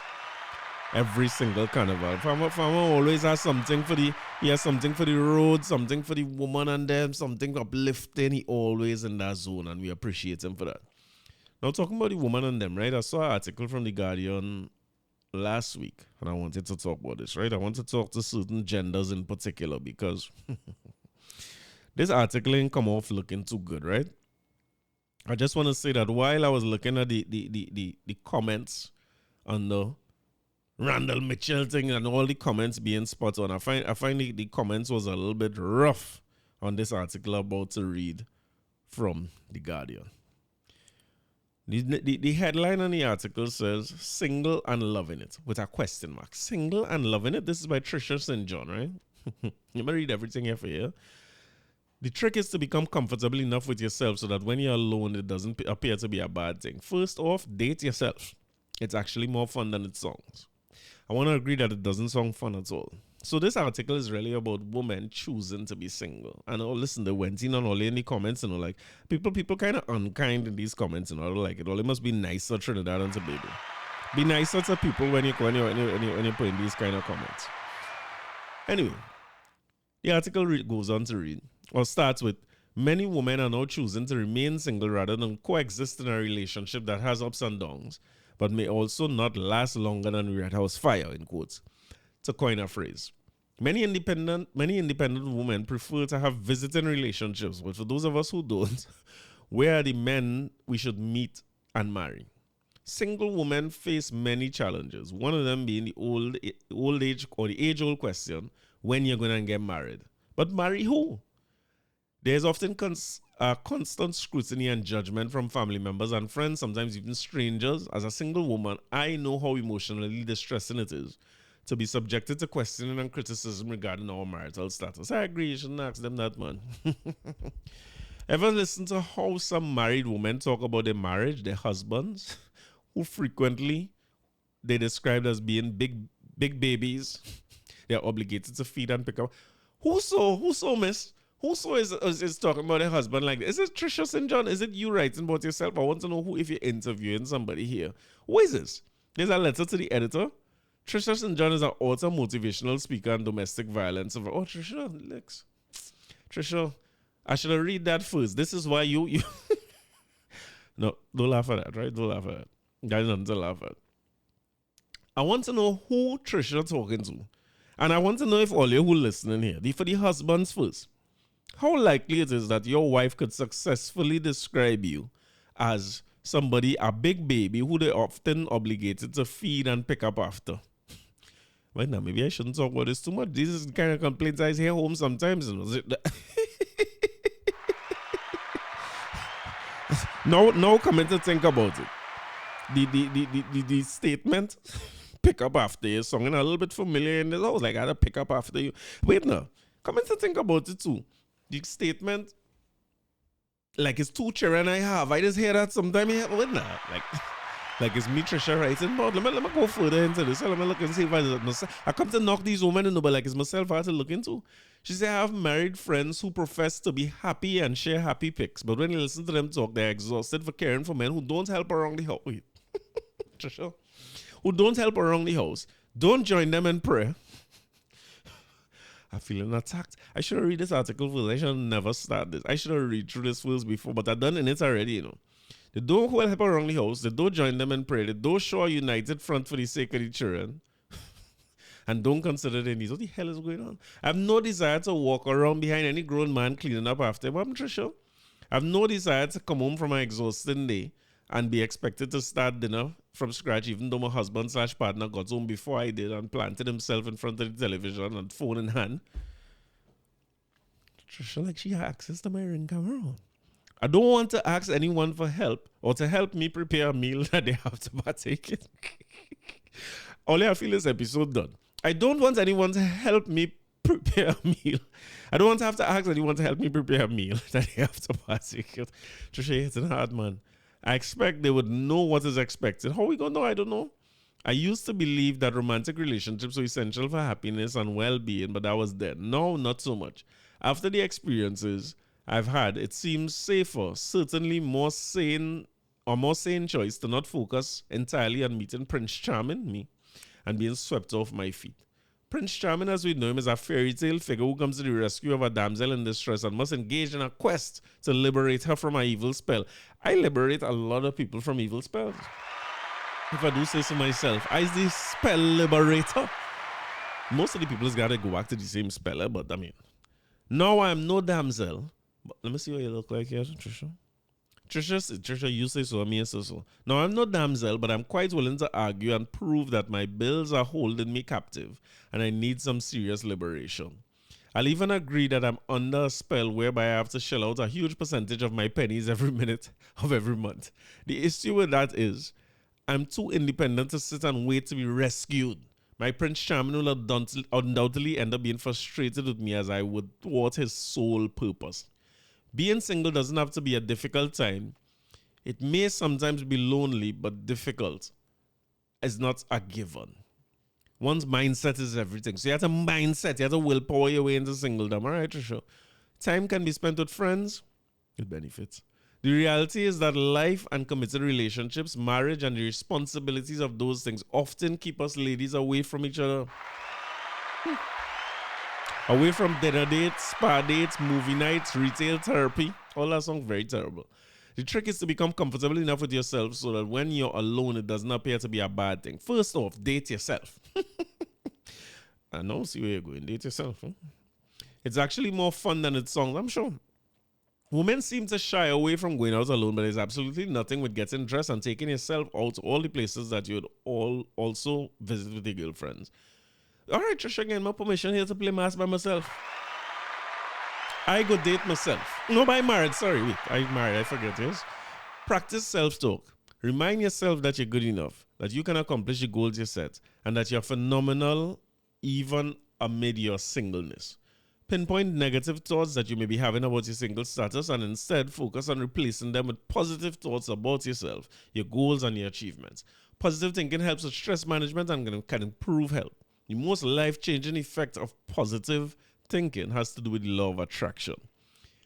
Well, so why don't just positive think and attract a man who don't need to clean up to himself and think, well, your positive thinking ain't working for you, Trisha? This is where the idea that what you focus on, you can attract originates. Okay. After my last relationship ended, I cried so much I thought my tear ducts would go dry. I kept beating myself up. I kept beating myself up because after being alone for such an extended period, I just felt like I'd wasted my time and disturbed my own peace for someone who had no idea what he really wanted from a relationship. The truth is that dating may be challenging due to past life experiences that shape a person's expectations. You know, I like to hear people talk, so I find if you was in a relationship and it's done and you cry and thing, right? That bad, right? Okay. But it must have been something good about the relationship. I don't like when all a woman has the relationship done and he's the worst and small and let's just go. I always go to all the bad things. It's also a little good time. I must talk about that too. Being single can be tough, can be lonely sometimes. If you are fresh out of a failed relationship or marriage, you may have depressing thoughts about not being good enough. I thought it was the man who wasn't picking up, wasn't good enough. How you reach not good enough? Being the reason for the relationship that failed and so on, we might actually have, while single, while single is a chance for deeper friendships. So when you're in a relationship, you don't have that. A chance for deeper friendships, self-reliance, self-awareness, and a chance to develop hobbies as a more mature understanding of love. Good for you, Trisha St. John. Author, motivational speaker. Only go and book Trisha to come and author and motivational speak for you, right? But I feel like Destra and Young Brother have a better explanation for why there's a rise of women who's single. My first explanation for this is that I've lectured since 20, must be 10. And every single class I've ever had in higher education has had much more women than men. If the class had 50 people, about 4 is men over the years. So, do you see that part where she's talking about depending on Prince Charming? That done. If you want to be Prince Charming to come and save women and sweep off her feet, them days done. These women doing well, they're working, they could get better jobs than men, they're more educated than men, and it will continue to. You see the pay scales, people complaining about it now, but that will correct itself too. And eventually, when women making more money, they will be better than man. They will be better than man. When you see them making money, they don't need no Prince Charming. But the second reason that these women really want to be alone, young brother and Destro will tell you. What are you doing? You, Who does that? Queen of Bacchanal. It's the roses That I'm looking for. The roses that I'm looking for. Rosie! That I'm looking for. The roses that I'm looking for. Say you can't get enough of me. Watch me like an anomaly. For my bad girl behavior. Walk follow back of me. End up in a tragedy. You like my bad girl behavior. Think that I easy. Come and bump past me. And the grip never leave me. One thing about me. My fruits ripe and juicy. Sample the wine. When we come in. Water flowing. Hot girl whining. Rosie, Stevie, you're steaming up for me. We feeling sexy. Behavior dirty. You think you can handle it? What you mean if I can handle it? I'm gonna die with you. Rosie coming down with she bunch of roses coming down. Rosie coming down with she bang bang rolling. Oh la la la. Rosie, Rosie, Rosie, Rosie, Rosie, Rosie, Rosie. Let me see you, Rosie. She say, boy, you too fast, you too nosy. See how the thing well fat and it's rosy. I show you walking up hard when you're rolling. When it's Rosie, bend down and show me, make it control me. Yes, I wanna feel it grip when you hold me. Yes, now Miss Rosie get wet up, sweat. No, she just wet because I in she garden. I cut and run, she say, boy, you too hard. The blade sharp, but she still want a shot. When I mash it up, I'm sorry, I'm begging your pardon. You, she say, what you gonna do? Your roses are red and violets are blue. I see your rose when you bend down, when it's on your shoe. Miss Rosie, make up you and you. Rosie coming down with she bunch of roses coming down. Rosie coming down with she bang bang rolling. Oh la la la. Rosie, Rosie, Rosie, Rosie, Rosie, Rosie, Rosie coming down with she bunch of roses coming down. Rosie coming down with she bang bang rolling. Oh la la la. Rosie, Rosie, Rosie,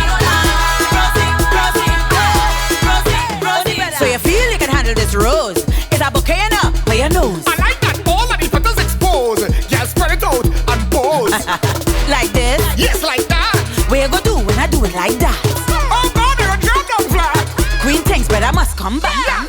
When we come in, water flowing, hot girl whining, Rosie, steaming up for me, steaming up for me. we feeling sexy, behavior dirty. You think you can handle it? What you mean if I can handle it? I'm gonna die with you. Rosie coming down with she bunch of roses coming down. Rosie coming down with she bang bang rolling. Oh la la la. Rosie, Rosie, Rosie, Rosie, Rosie, Rosie, Rosie. Hey, let me tell you something. These new songs are them fast. You can't listen to them. These songs about a minute and something. You can't get up at all. You just sit down and record the whole episode. Talking about women who doing better than man. I have no regrets coming from the Trinidad, what is this? The Daily Express. No author identified. This is a statement from Angelique Pariso Potter. Remember that name? That is the Massy whistleblower now is her name, right? So talking about women doing better than man at the highest levels of Massy. So article says on December 18th last year, when the floor was open to shareholders at Massy Holdings 100 General AGM, the conglomerate's vice president of business integrity and group general counsel, Angelique Pariso Potter, was the first to approach the microphone. They must get frightened when they see she coming in. When you think about it now, hearts must be dropped when they see Angelique heading up. Reading from her prepared statement, she disclosed her position within the company, but also revealed herself as a dedicated shareholder. In a dramatic turn of events, she declared that she has submitted a 13-page letter to Massy's CEO, Gervais Warner, outlining what she described as significant governance and fiduciary, them kind of concerns, right? So, only remember this, right? They say among startling allegations were references to bizarre rituals conducted during Massy's leadership training by the Florida-based Delphi Sphere Consulting. Pariso Potter claimed that these rituals include teachings and communication with the dead and practicing self-healing with white light energy. So this was an article or a Q&A basically between Miss Angelique and the Express. And she was talking not just about the fact that she stepped up to send the letter to the executives, but when she found it was not getting traction and not being addressed, she brought it to the public fair. Because I mean, if you look at it, there would have been no external discussion of this if she hadn't brought it up in the AGM. If it was just up to the 13-page letter, which you must find they're taking too long to respond to, or they're not treating it with seriousness.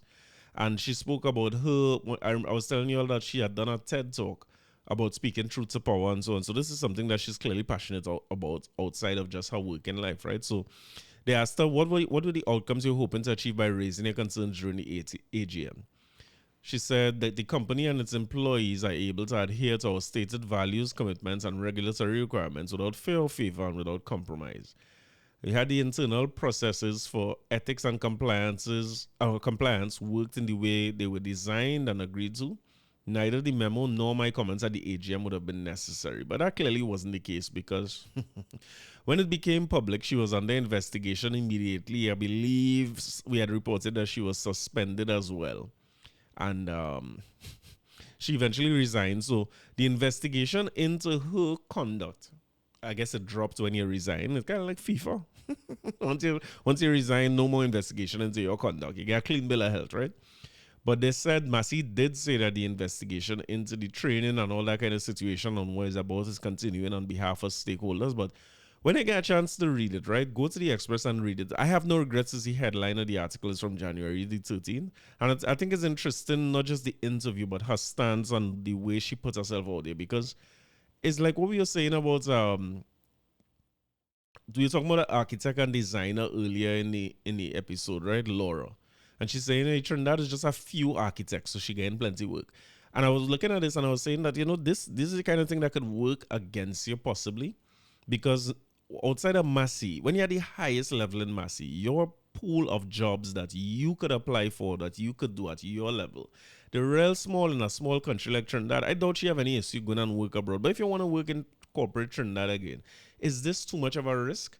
And that's a risk when you're talking about talking truth to power or speaking truth to power, because when you get to the highest levels, it may be even more difficult than when you're at the level like me. So, because even if I do that, it makes no papers. Nobody don't know what is that. I could show up for next job interview and nobody don't know what I do or what I say or anything about me, really. And I get a fair chance at another job. I just leave the last job off my reference list and then they'll call them and nobody knows. But when you're at the highest levels, if you Google her name now, this is the first thing that will come up. So I found it interesting, and I found that I admire her for the stance that she took, not just in this situation, but the stance that she seems to have taken as somebody in the corporate world who is not above or not overly worried about her own future, to the point where she could sit in something that she sees as wrong. I'm not saying whether it's right or wrong, but if she sees it as wrong on behalf of shareholders, she's willing to come and talk about it. And I trust that she's going to land well and go on to be one of the more prominent, or continue to be one of the more prominent leaders or women who lead in this country. Because quite frankly, we need more of that. We need more of this in the corporate spheres. We need more of this in public service. We need more of this in government and in politics. So I'm hoping that she continues to grow in them areas and she don't get blanked for work. But one of the reasons I bring this up too is because I feel I find work for her already. All you want to get on to her for me and tell her I find placement. I tell you, we in yes careers, we look for job placement for people and them kind of thing too. So I found a company that we should probably try to headhunt somebody like Miss Paris Parker there, because I saw an article or some things going around social media this week, and I feel like Pennywise needs to hire this lady. You know what I mean? I think somebody from Pennywise should call Yes Careers and tell us that we want somebody to deal with integrity and all the different things that she was calling Massy. Give me the work now. We could head out and get to come and work Pennywise, because clearly something is not going right in Pennywise. Pennywise come out and say this week, out of the blue, nobody asked Pennywise nothing, big year start and everything. Pennywise seemed to have decided, based on increases in minimum wage, that they're no longer giving a lunch break. So what you're getting in your day is a 15-minute pause to eat something fast. I think there was like, you had to buy the caramel from them, from the cashier, you had to buy them caramel, eat it quick and go back to work immediately for the same pay and everything. So they basically cutting down people. Boy, listen, it's one of the strangest things I see. The best I could tell you is that they seem to want to not let people go on lunch as a way of shortening the work day, so that they're not affected by the minimum wage. Because maybe they was paying the minimum wage before, and now that it's gone up, the wage bill gone a little higher, but they decide they ain't going a little higher. I want to warn you before I get into this too, right, that the consumer always pays. So while we take a stance against these things, anytime Pennywise had to pay the employees more, you're unlikely to receive the same great prices they used to get from Pennywise. I hope you understand that. It's always passed on to the consumer. But Pennywise make a comeback. I wonder if they get Miss Paris so I'm ready to come across. You know what I mean? I started to say about Angelique, like she gone there already. Everything smooth. Things working fast over here. So Pennywise put out a statement, letting it be known that, listen, we on top of our game. We heard the cries of the people. We know that people were upset by what we did, so we decided to do it differently. You had to applaud that. So the press release said,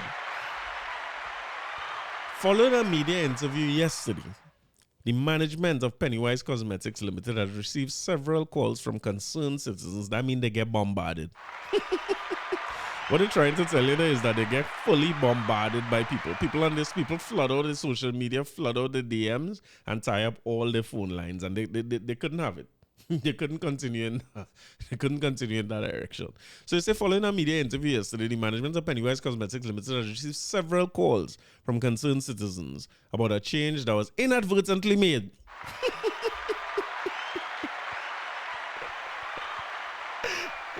Listen, I'm not the brightest man in the I'm not the sharpest tool in the shed. You see all these big words, I doesn't understand what these kind of words mean. So let me Google inadvertently now.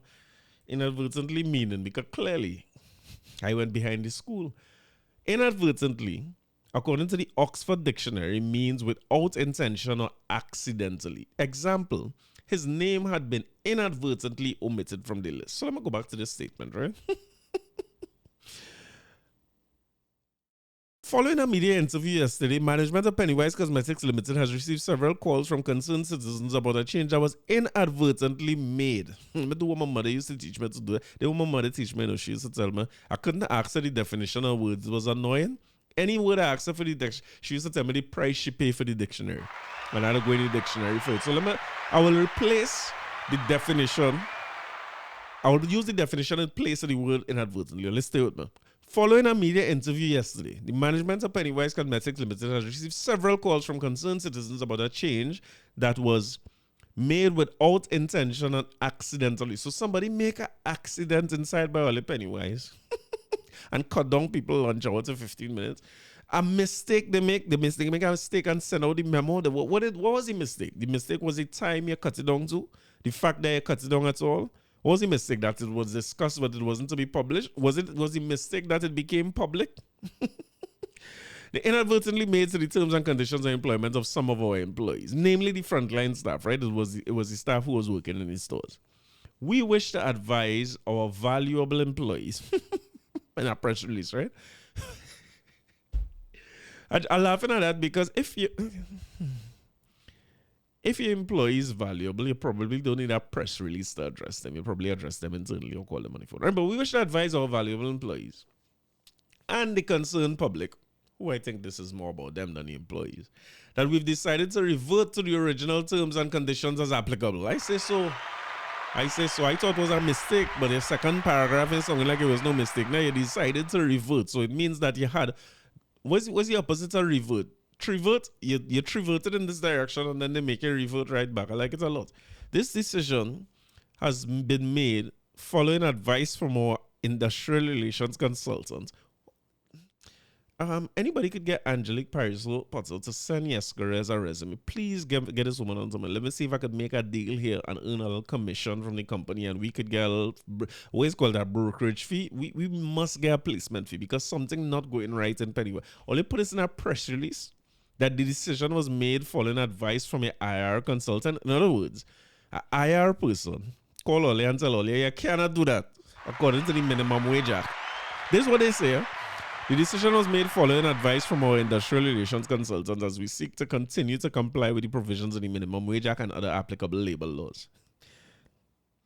I want to put it to you, the listener, right? I'm not talking to nobody in Pennywise and think I don't want to smoke, I don't want no problems. What I want to tell you, the listener, is there is zero chance, none. There's zero chance that they did not know that you couldn't do this. Them decide they was doing it, and if nobody had complained and this didn't become public, it would have become law.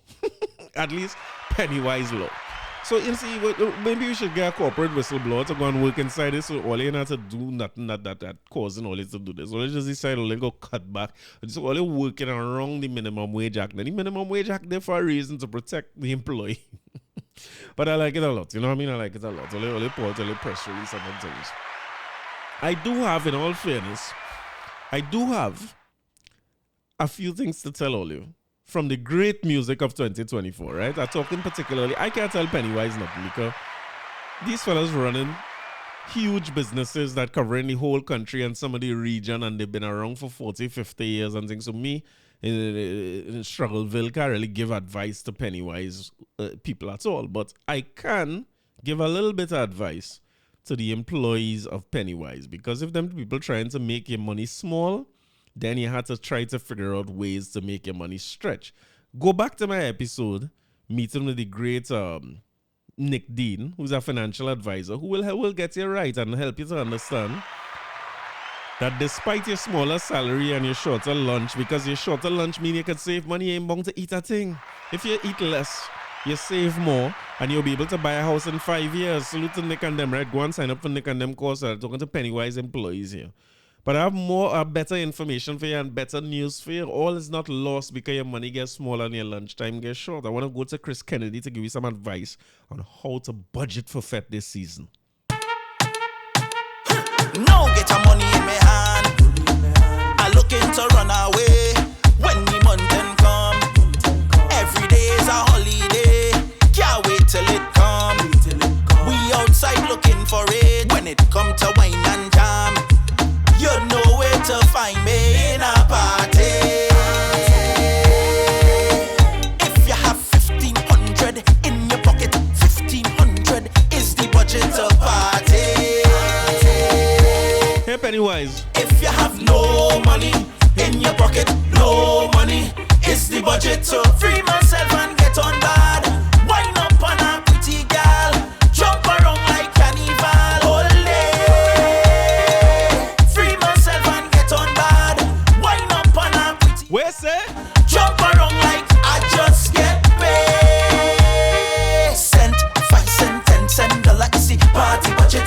Party budget. Cent, 5 cent, 10 cent, dollar is the party budget. Is the party budget. Cent, 5 cent, 10 cent, dollar is the party budget. Party budget. Cent, 5 cent, 10 cent, dollar is the party budget. Is the party budget.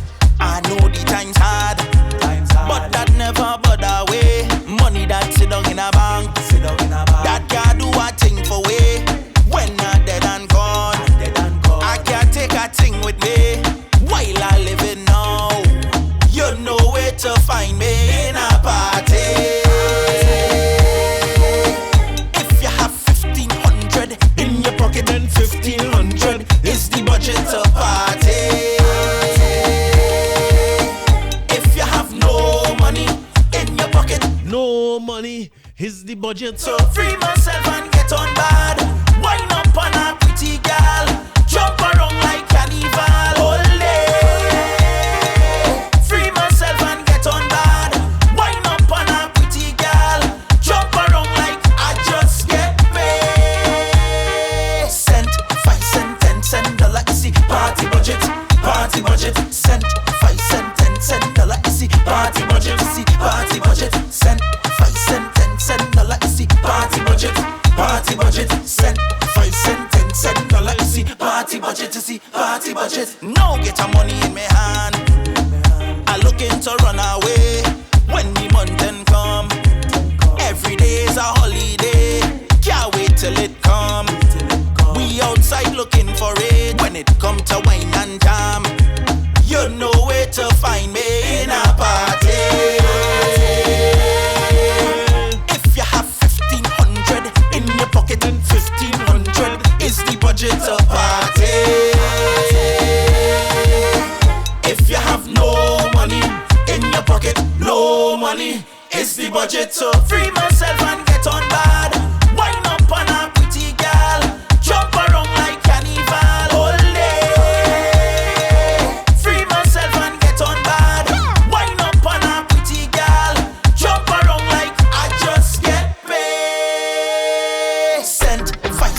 $10 you see. Party budget, send 5 cent, $10 you see. Party budget, you see. Party budget, send 5 cent, $10 you see. Party budget, send 5 cent, $10 you see. Party budget, you see. Party budget. You have no money in your pocket, then no money. It's the budget to party.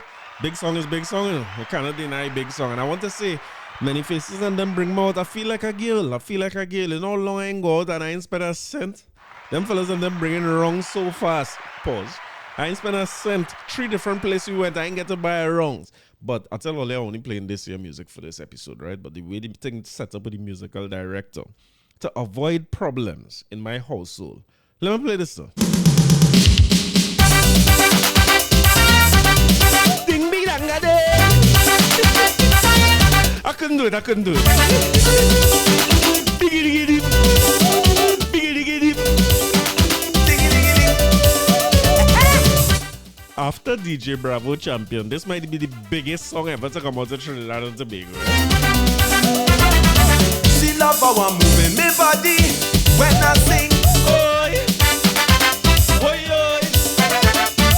You got to teach me, Mr. Trini, how to get that swing. Oi, oi, oi. Put a cent piece in your left pocket, 5 cents in your right, 10 cents in your back pocket, safely out of sight. in front, under your bed, stick a dollar. Now count if you want to learn. I explain to her. Cent, 5 cents, 10 cents, dollar, cent, 5 cents, 10 cents, dollar. Come again. Cent, 5 cents, 10 cents, dollar, cent, 5 cents, 10 cents, dollar. She says she don't like the pace. We going too slow. She wants to walk up she waist, so raise the tempo. Cent, 5 cents, 10 cents, dollar, cent, 5 cents, 10 cents, dollar, cent, 5 cents, 10 cents, dollar, cent, 5 cents, 10 cents, dollar. When I thought she had enough and she can't take the grind, she ball. Forget the small change, give me big money, wine, wine, dollar, dollar, dollar, dollar, dollar, dollar, dollar, dollar,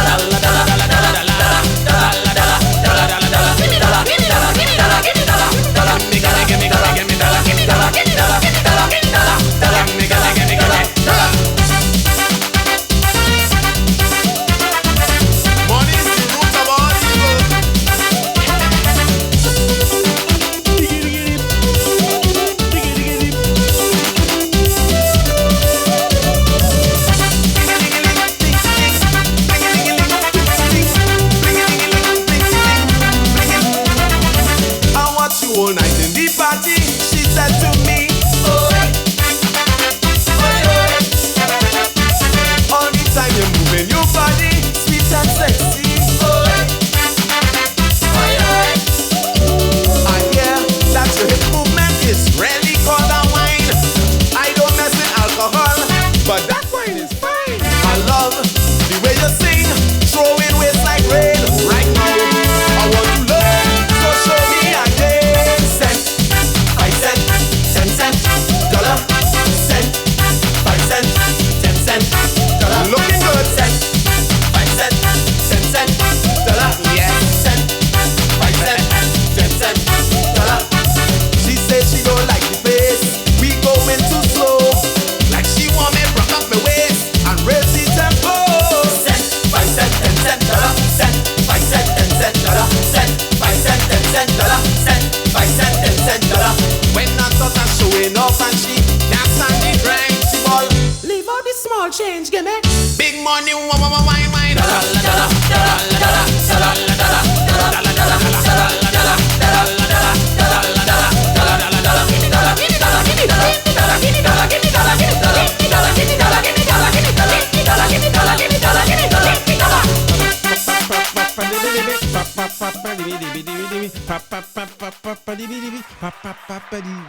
I almost make it. I almost made it to the end of our episode with this year music alone. But I can't do it. I can't do it.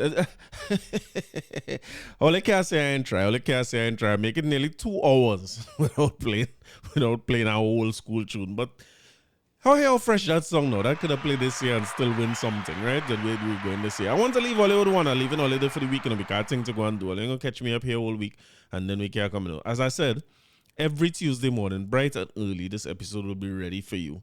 Again, for those who don't know about podcasts, who tell them, some people tell me the podcast too long and then when I put thing for an hour and a half, they say, well, you're shortchanging me. This is thing to do when you have other thing to do. This is house cleaning thing. This is exercising thing. This is driving thing. This is background. You take it in and you enjoy it, right? And remember again to subscribe so you know when next episode coming out on YouTube or Spotify or Apple Music or not Apple Music. What do you think name? Apple Podcasts or Google Podcasts or Audible. Anyways, listen to audiobook and thing. You go find me and you could get it. Here we're going on. I leave in Hollywood one here that I find very, very, very, very bad. When you talk about songwriters and men with versatility and thing, you cannot talk about that without talking about the great Skinny Fabulous, right? And Skinny Fabulous write a tune here and put out a song here.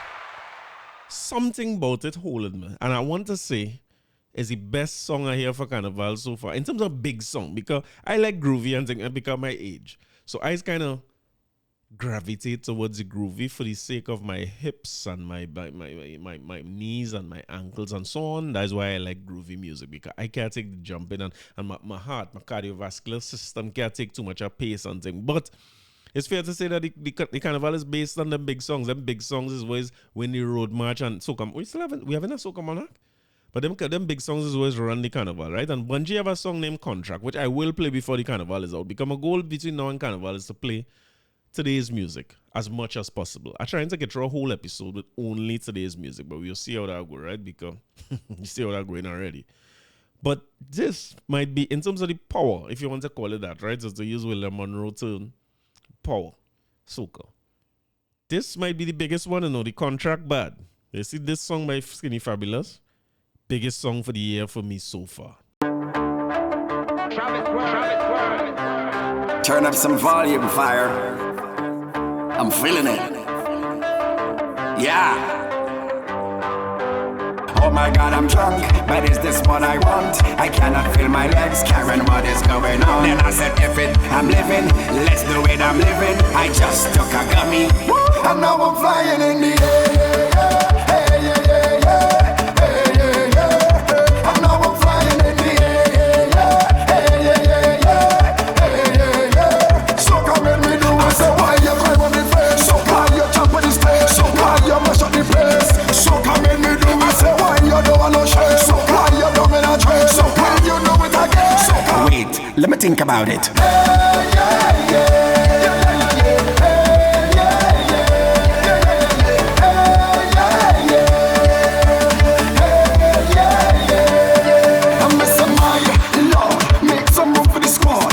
Shelling it hard, locally and abroad. I'ma say, oh Lord, in the people them yard, jamming somebody's door, climbing up on the wall. I'ma say, hey, hey, hey, I need a round of applause.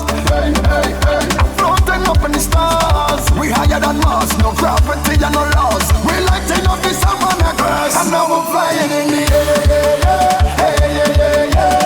Hey, yeah, yeah. And now I'm flying in the air.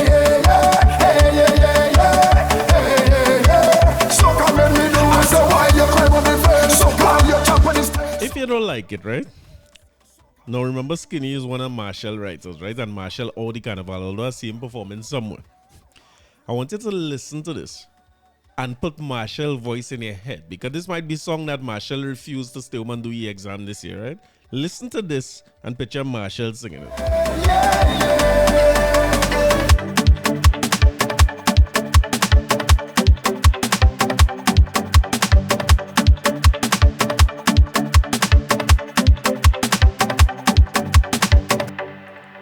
See, I forget how fast the song and them is finished. The name of the song is Hell Yeah, right, by Skinny Fabulous. Go and take in that song and listen to it from the top with Marshall voice in your head, and you will understand why I say it's the biggest. But until then, I will catch up with all in next week.